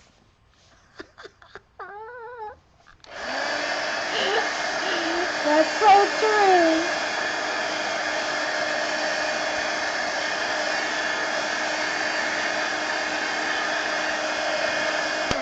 Okay, so now what I want to do, I got to get that green paint bag. Let me just go around one or two of these so you can see where we're going with it, right? We're just dilly-dallying along here. All right. Let me clean that brush. I don't like my brushes sitting in water. Where's my coffee? I need a sip.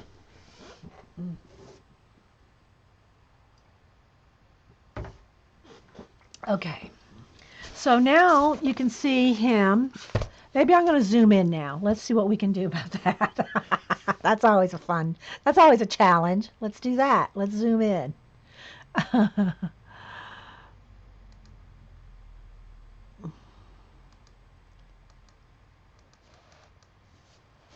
Okay, now let's go over here and see if we can lighten it just a little.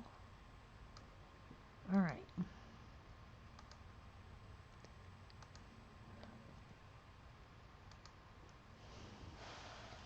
All right, here we go. So now I'm going to take my background here and see, now this is where I can go in there and get right up.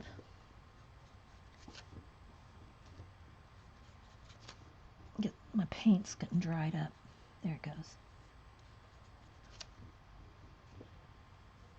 And really, if it was just me, I would do all these trees too before I did this right here. So I'm not going to go all around everything because it'd be much easier just to do all these trees, just like I did the wash over them. Do the wash over the trees, the leaves, and all that before you get right up on the edge. Because then you don't have to worry about going out of lines. You just slop that paint right on there. You don't have to worry about it. Not that I just slop it on there, but you don't have to worry is what I'm saying. So now I can just get in here and I don't have to worry about where I got out of lines with the orange because I'm painting right on top of it. See?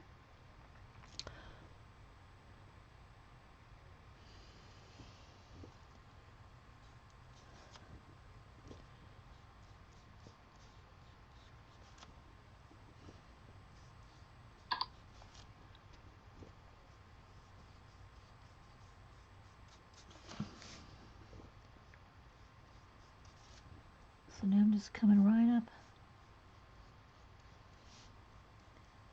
And it's not as hard as you might think to paint this. I'm going a little fast. You don't have to go this fast. Take your time.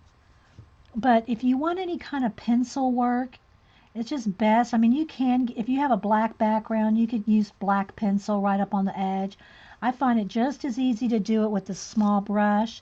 And then also if you want any kind of fog, haze, mist, or anything like that, it's it'll go over your acrylic paint. Remember, oh, I gotta show this example again, just because sometimes people don't get it till I show them this.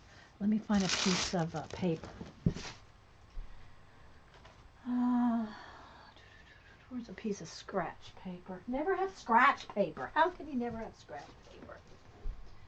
Where's, oh, there we go. Nope, that's not scratch paper either. Okay, here we go. All right.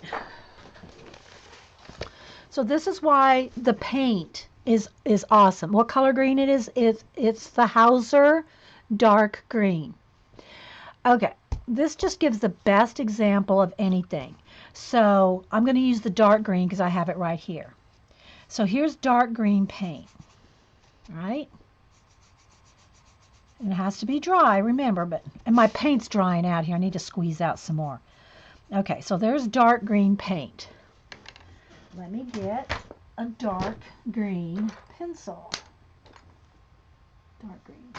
Where are you, dark green?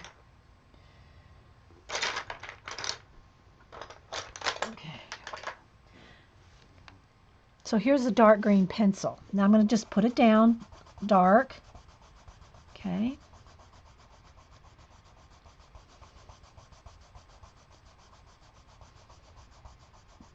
So imagine you colored something, like the background or whatever.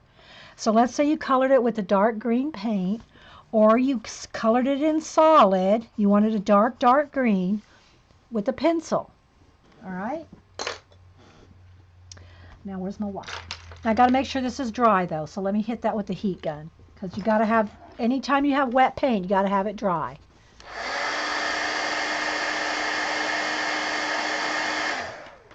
All right, so now you have a white pencil and you want to do some kind of mist or fog or anything. And it doesn't have to be white. It could be whatever color, light green, a lighter green. Here it is. Now I'm going to push down as hard as I can on top of this pencil, okay? It's smearing it to the side, right? But you don't see any white. See? Barely see the white. Okay, now let me clean. This is where you see all these lines here. This is where I clean off my pencil. Now here's paint. I am barely going to push on this. This I bore down as hard as I could. Now here I'm going to go over acrylic paint. Barely touching it. That's why you like acrylic paint. Right there. So imagine it's a light, like a, let's just say a lime green. There's no way I'm going to get that lime green to show up on top of that. I'm pushing down as hard as I can. You might get a little bit, but barely. Now, let's just say I want some leaves over here.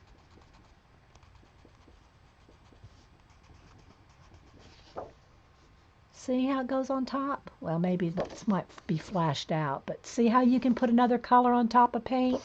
You can't do this on top of color pencil. But with a color pencil, you can get almost pure white back on top of paint. See? There's the difference. This is why I like a wash right here. The main reason, other than it's quicker, but you can't do this on top of pencil. So I show this every now and then because you can't believe it unless you see it, right? So yeah. Alrighty, back. And then I always make sure you clean your pencils off. All right, back to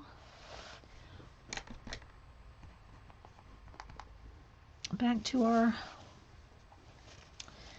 little orangutan or orange ginger gorilla.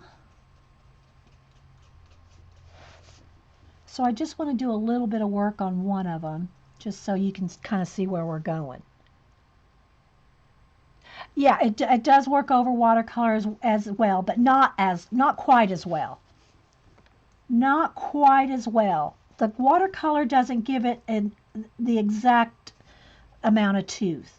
Although Laura said she didn't like doing the acrylic with the pencil on top because she said it was wearing down her Prismacolors faster. And that may be, but the trade-off to me is worth it because I like the effect that I can get with the acrylic wash. Yeah, I've done it with all of them. Yeah, I have. It just works to me. The acrylic, and this is just a matte acrylic paint, not satin, not gloss. Has to be the matte. And I just like Americana because I like their colors. Let's just stick with this guy over here right now. My paint is almost dried up here.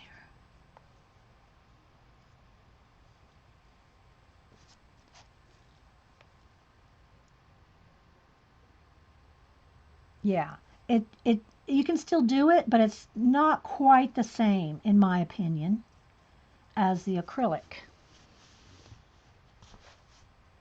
And the other thing about the acrylic, especially for backgrounds, is you can get a flat color. It's hard to do that with your watercolors. It's possible, but if you want a nice, dark, rich background color, you got to do it with acrylics.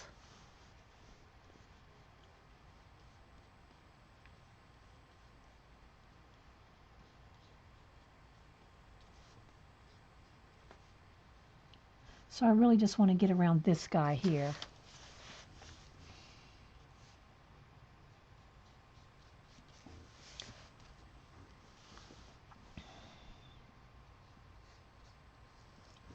So, and the more you do stuff like this, whether you color, whatever you do, watercolors, coloring, acrylic, you start developing your own techniques and what works for you. None of it's wrong or right, you know. Although I can tell you that this won't work and that will. You can do that if you want, but.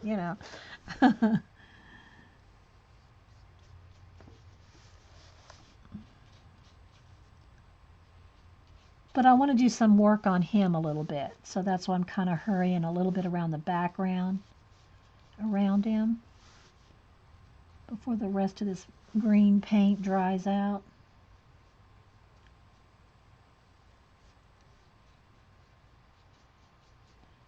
So it's just what you like, you know. Depends on what you like.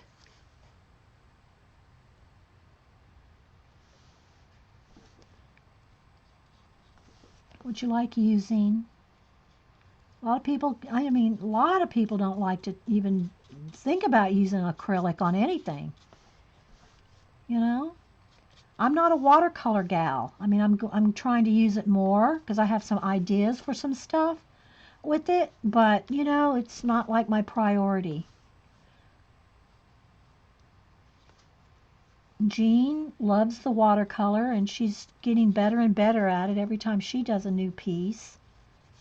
But it's like anything, it all takes practice. And that's one of the things I like about color books. People go, why do you waste time? Now, none of us say that, but you hear people go, what a waste of time in a color book. Well, to me, if you're learning color combinations and techniques of blending and different mediums and you're enjoying it, it's not a waste of time. What are good starter colors? I would start with your basic colors and then colors that you like. Hang on just a second. Hey, honey, I'm still streaming. What's up? Okay, I'll call you back in a little bit. Bye.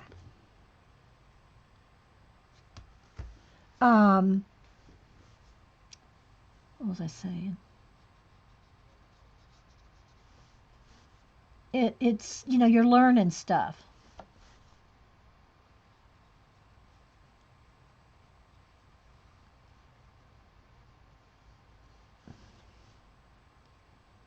And you're relaxing and enjoying the process. I'm going to try to get around his little hand here. Oops, sorry guys, got out of. I love the technique using acrylic. I live in Hawaii, so not have access to Michael's, but recently I was in my. Yeah, Americana, if you can get those, of course, there's people that live out in the boonies and can't get it, but, it's a pretty standard brand, Deco Art. Oh, so what I was saying, somebody was asking about what colors. I would pick your basic colors. I like black. I always have to have lots of black and white. But also, what do I use for brush cleaner? Water. I have my big bucket of water right here, and I just do this. I clean it out. I have a paper towel that sits right under it like this. And this is how I clean my brushes. I clean them out, dab it off. As long as it comes out clean, then I just kind of smooth them out, and that's it. I mean, once in a while, the bigger ones will get really crusty, and depending on how long I'm sitting here, and they're starting to, like this is starting to dry out here, I'll put some soap on them. But yeah, nothing. Because these brushes that I use for acrylic are just craft brushes, guys. They're just synthetic, usually white synthetic. Those are my favorite. The white synthetic. They'll stain. They're clean, but they're stained. Um, and then just flatten them back out. They don't last forever. These are craft brushes. They're acrylic craft brushes. They'll last a good bit. Of course, it depends on how often you use them. But they're not, 5 or 6 in a pack for $8 and use a coupon. And if you can, now these have wood handles, but if you can, it's best to get the kind with plastic or these rubber handle ones like these. Because I don't leave mine sitting in water, but if you leave these wood ones in water, the wood's going to start flaking off. You don't have to worry about that with these. Although still, you don't want to leave your brushes in water. But if I would recommend getting the white synthetic with the plastic or these rubbery kind of handles like this. Either one of these, Michael's brand. I think this is Craft Smart. I don't know. They're cheap. I have a few nice brushes, like liner brushes, like this one. Oh no, not that one. Where's my liner one? I guess take them out of the thing and I can find it easier. Here. These liner brushes like this, I just dipped it in water so you can see how long the hairs are. See how long those hairs are?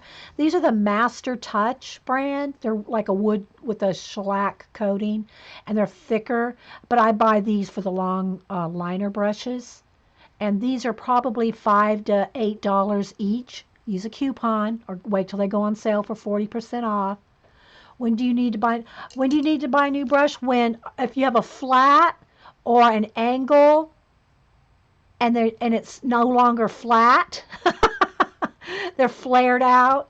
Let me show you some of my old brushes. Hang on.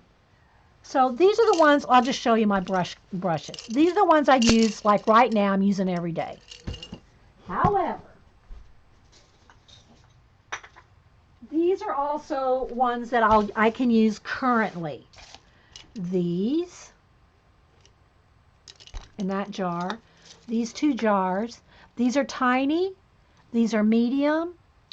These are larger. So these are all the ones I use all the time, including the other little ones that you just saw. But I have this little spinner thing here with larger ones. This is a little spinner thing. I keep my scissors and some other things in. These are larger ones. So I got my large ones here. But I also keep crusty, rusty ones because you never know when you might need a crusty, rusty brush. So I have this box. This is all old. These are years. These are years of years right here. Years of brushes. Let me show you one here. Here's one that, see how flared that is? That's never going to get a point back. It's time to buy a new one. Here's an angle brush. But look how flared out the hairs are. See how flared those are? I don't know if the lights. I can't ever get a point back or a chisel edge. So these are all brushes that are good for other things. They sit in a box. Here's some larger ones. Got some hake brushes and, some other things in here. Okay. So I have, those are like my crusty, rusty ones. Then I have a bag of, because I've done every kind of painting over the years. Here's some large, long handles. So these brushes all have long handles. All these have long handles. So they're, well, except for this little floppy makeup brush that's good for smoothing things. Anyway, so this is long handle brushes in this case. Then I have my nice oil brushes and some watercolor. These are my expensive ones. These stay in a case. Some of these cost $30 each. I have some badger hair, some sable hair, some really nice brushes in here that I use for oil. I don't really do oil anymore, but I'm not going to use these brushes on my crusty acrylics. Okay, so they stay in a little thing like this, and they roll up, and they stay in their nice little home. So yeah, so there's all my brushes. And this is what sits on my desk. These are the ones I'm using right now. This is my current everyday use at the moment. Okay, let's get back to him. We're almost all the way around him.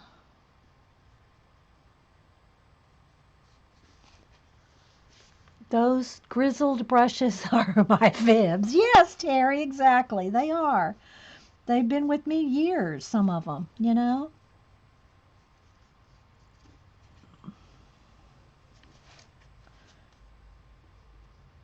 So see, now I can get in here in between some of these longer hairs on his leg and stuff. What time we running here? Okay, we're good.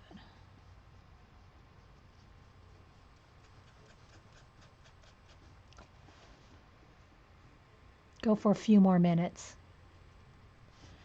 So again, after I get all these bushes washed in, then I can go around all them too. But I really want to concentrate on this big guy here. So I'm trying to get all the areas around him.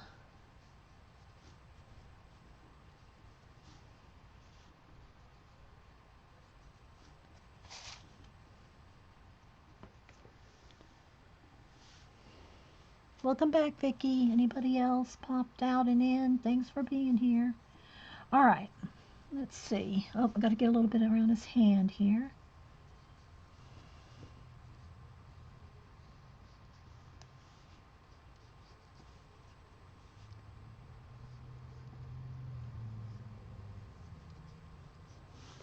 All right. Did I get all around his body? I think so. Maybe a little around his hand up here.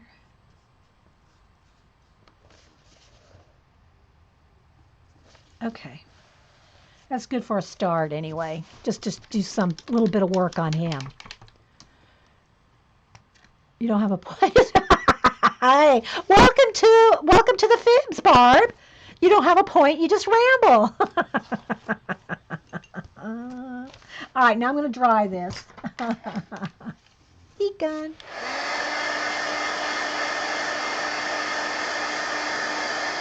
You can paint over it with a. Now here's the thing: if you painted, let's say you painted this green, and you said I want it yellow, yeah, it's probably not going to happen, Laura. Maybe you could put 10 or 15 coats and get it. Yeah. But if you paint it, say yellow, and you wanted a darker green, or you have it red and you want it, here's a problem with doing that though. If you want to change colors. Now, if you just do a little bit and you say, oh, I don't like that, then you can, work with it. But if you do a whole background and say, oh, now I wish I would have done that yellow, that ain't happening. And the other thing is because the way I do washes anyway, if I go out of lines or whatever, you're going to see that red or that yellow kind of ghost over into other areas. I would recommend picking the right color from the get-go.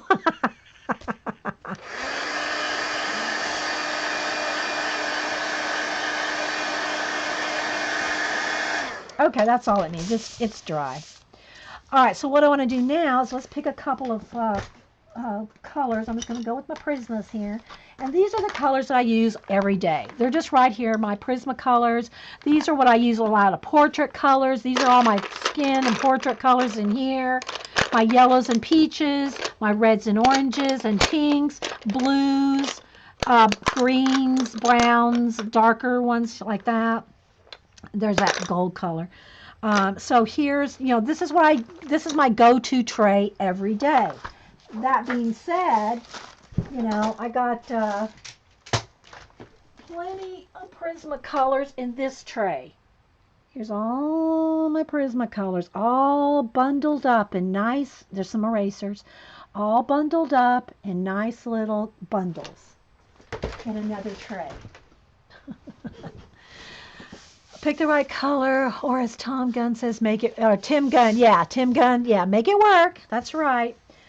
Okay, so let's go with, I want a couple shades, I want a darker gray, I want a blue, a light blue.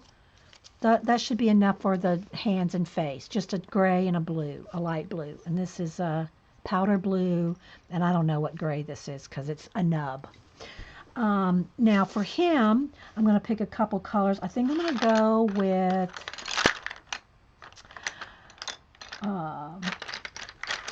a sienna, which is, well, terracotta.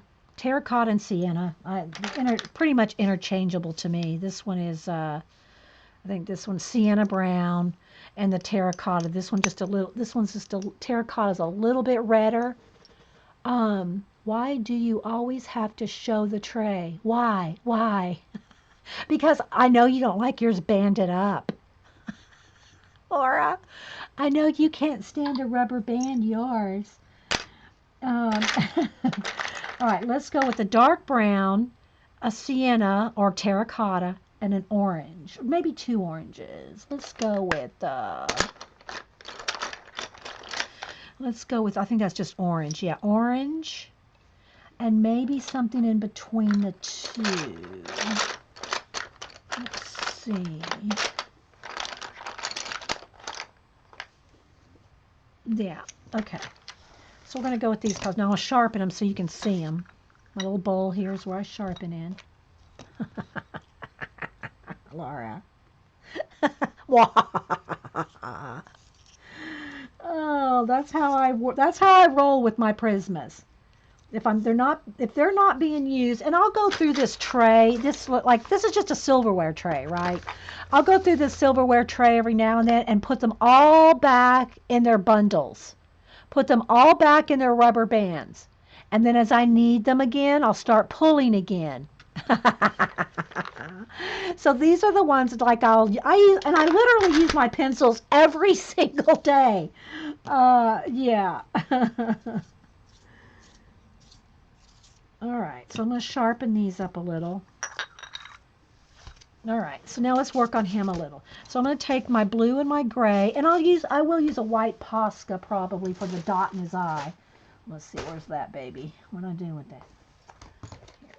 Yeah, because I like nice bright highlights in their eye, and they kind of get lost,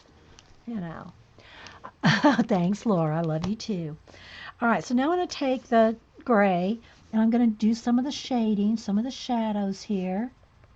And I might pull some of it up even into the orange, just to give it a little bit more oomph.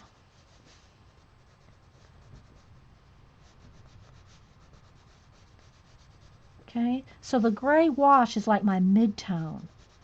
So now I'm just doing a little bit of a dark areas, like that. And now I'll take my powder blue, and this will be my highlight. So like right along his lip, may not be able, yeah, I guess you can see a little. Maybe his bottom lip, maybe a little highlight in his eye. And then if you need to, go with white. Let me sharpen a white here. No, I got one. You know, maybe an extra little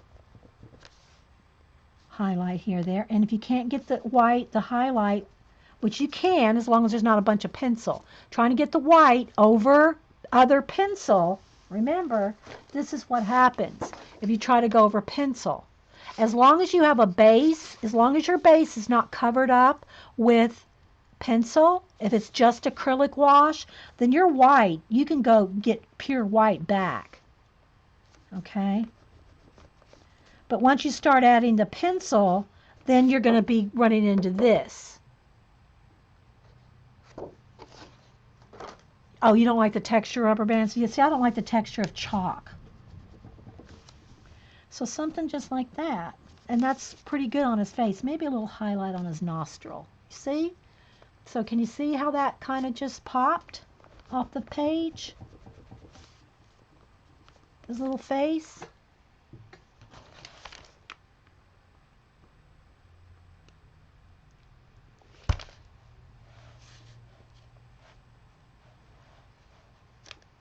Okay, so now I'm going to take my brown, my orange, and I might need, I thought where'd my, yeah, here it is, sienna. A couple of shades of orange, a dark brown, and a terracotta.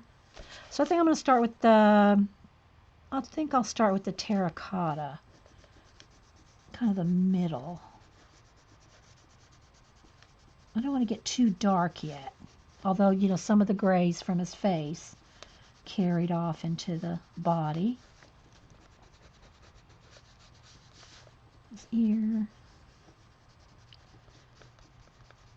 And you can do like little hair strokes like this.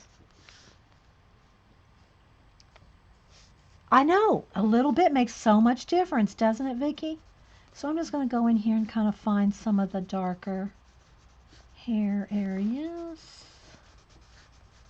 I'm just barely putting anything down. I don't have to push hard at all because the texture of the acrylic, I'm just, you know, like I showed you on this. You just barely have to touch to get the paint. I mean, to get the pencil on top of the paint. No pressure at all on top of the paint.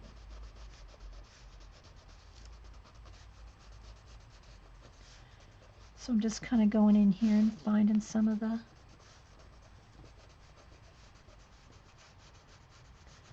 and the same thing when I get to his hand, even though it's in the crack right there, we can highlight his little, well, we'll do this one in a minute. But just highlight his little fingers, add a little bit of shading coming into the body. Not much you can see of that hand.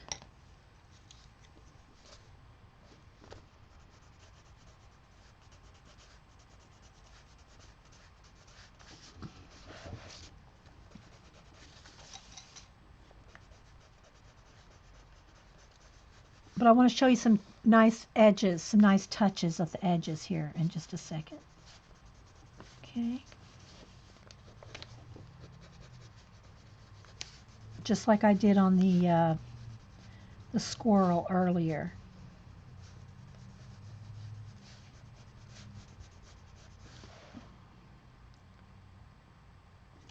Yep, it does. I'm going to show you even something that'll make it even more dramatic in just a minute.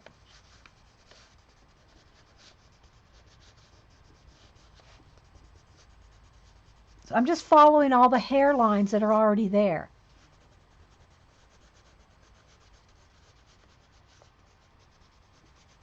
All right, let's come up to his hand here. Take the white because it'll show up. So I'm going to highlight the highlights on the top of his hands, the top of his knuckles where the light would hit it the most. Maybe a little on that side there. His thumb. Do they have thumbs? Do they have opposing thumbs? I guess they do, right? Can remember.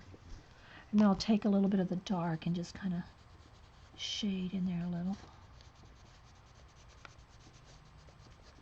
Guess that's what makes them primates, right? One of the things that make them a primate is opposing thumbs.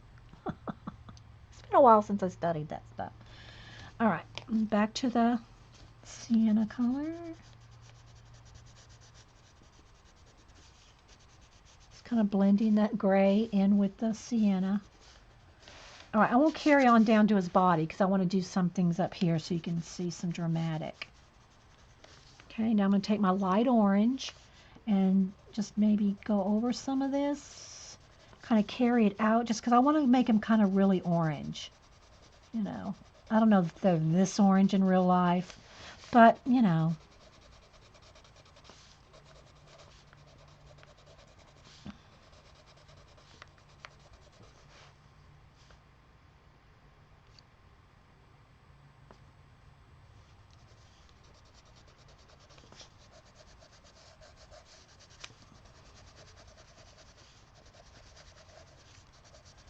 But you don't need a lot of pressure when you're going anywhere where there's paint.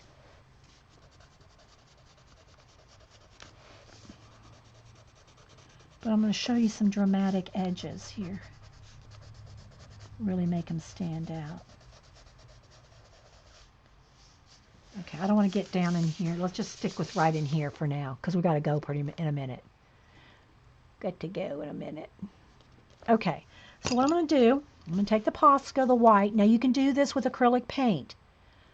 I should probably do some with acrylic paint just so you can see you can. But yeah, you can do this with acrylic paint. What I'm going to do is I'm going to find some highlights on his fur.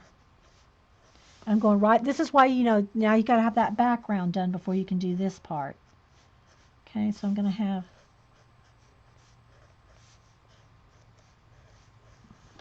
and I think I'm going to go right along the top of him so he looks like he's got some light hitting him.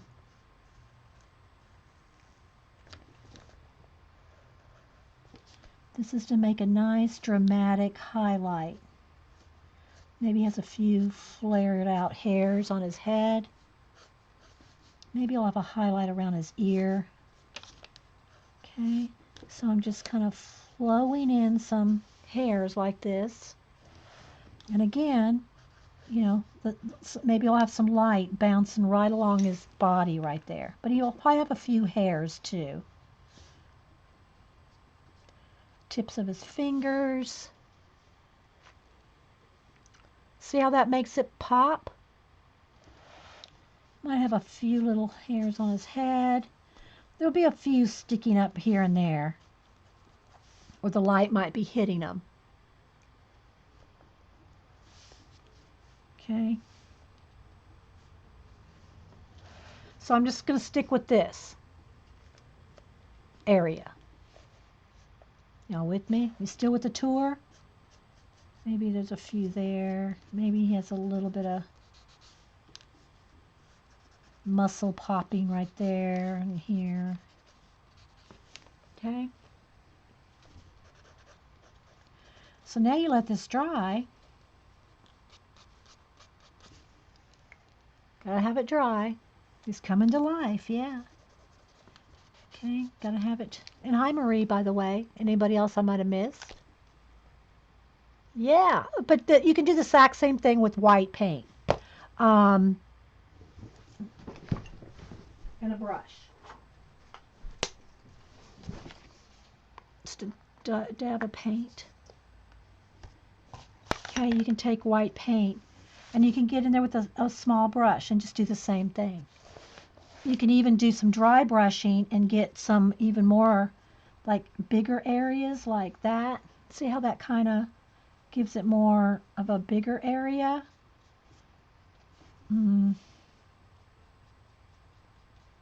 Just kind of dry brush it and kind of feather it out if it gets too thick.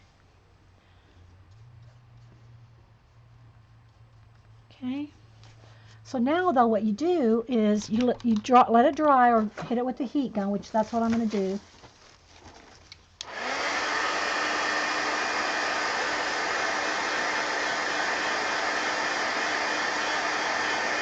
And then go in here with the lightest orange, and you can keep a tiny bit of the white if you want, but you don't really need to.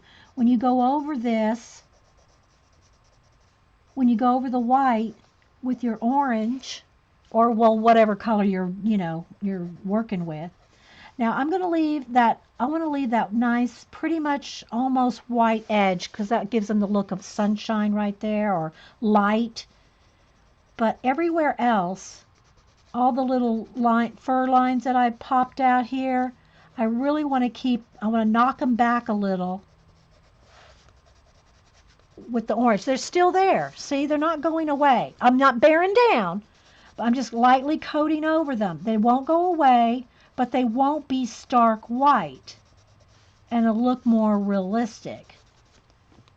I mean, if it was like a silverback, then probably you'd want them nice and white. But, he's a ginger, so we want to keep him kind of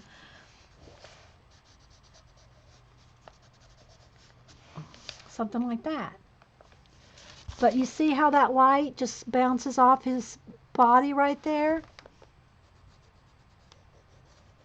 This is the kind of stuff that you can play with your color books. And if you don't get freaked out, now I'm going to take the darkest brown and I'm going to find some of the very darkest areas, like right under his neck. There's going to be a real, a darker area right in there. Probably right inside his ear, right behind his ear, and start making some dramatic shadows. But this is the kind of stuff that you can play with, and you don't have to, it's just a color book. But you can't freak out. Don't freak out. So I'm just finding some of the darkest areas under there, because it's a contrast that's going to make your piece really pop. The bright brights and the dark darks, and then everything nice and blended in between. Okay, so there we go. And you could do a few little dark hairs, have a few strays, here and there. Under his arms, probably going to be a little darker, And if it gets too dark, then go back in there with your orange and kind of knock it back a little.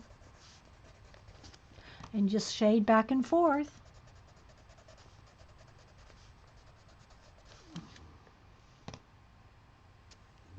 Okay. Any questions?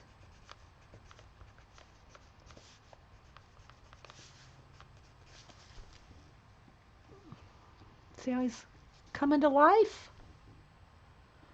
But it's the contrast. It's the the really nice highlights and the really dark darks. But you have to be careful with both.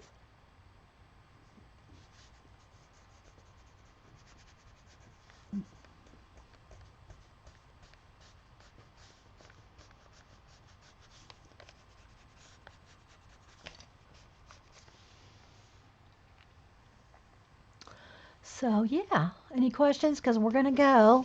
Let's see here. You can kind of see.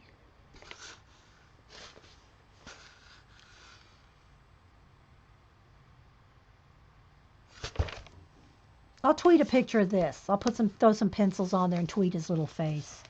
Well, Tweedly Dee his little face. I'm going to put a little bit more gray.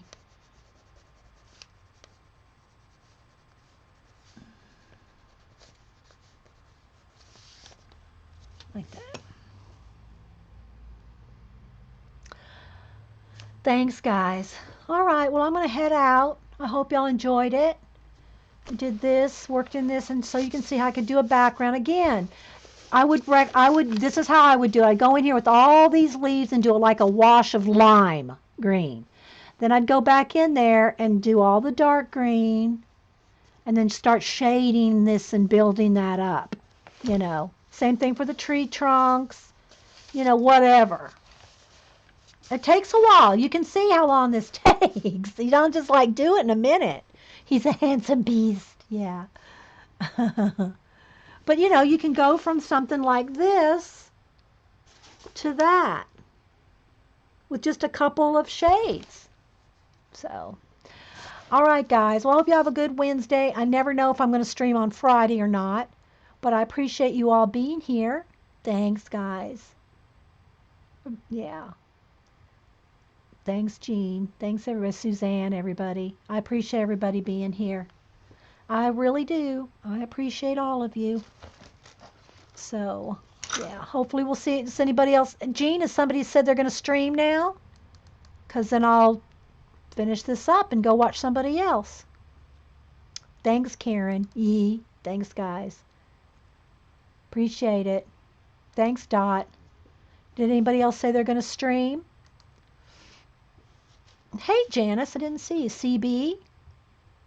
Hey, Blue.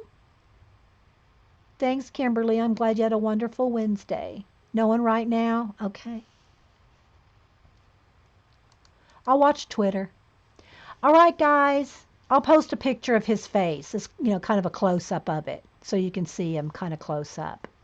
All right, guys. Bye bye.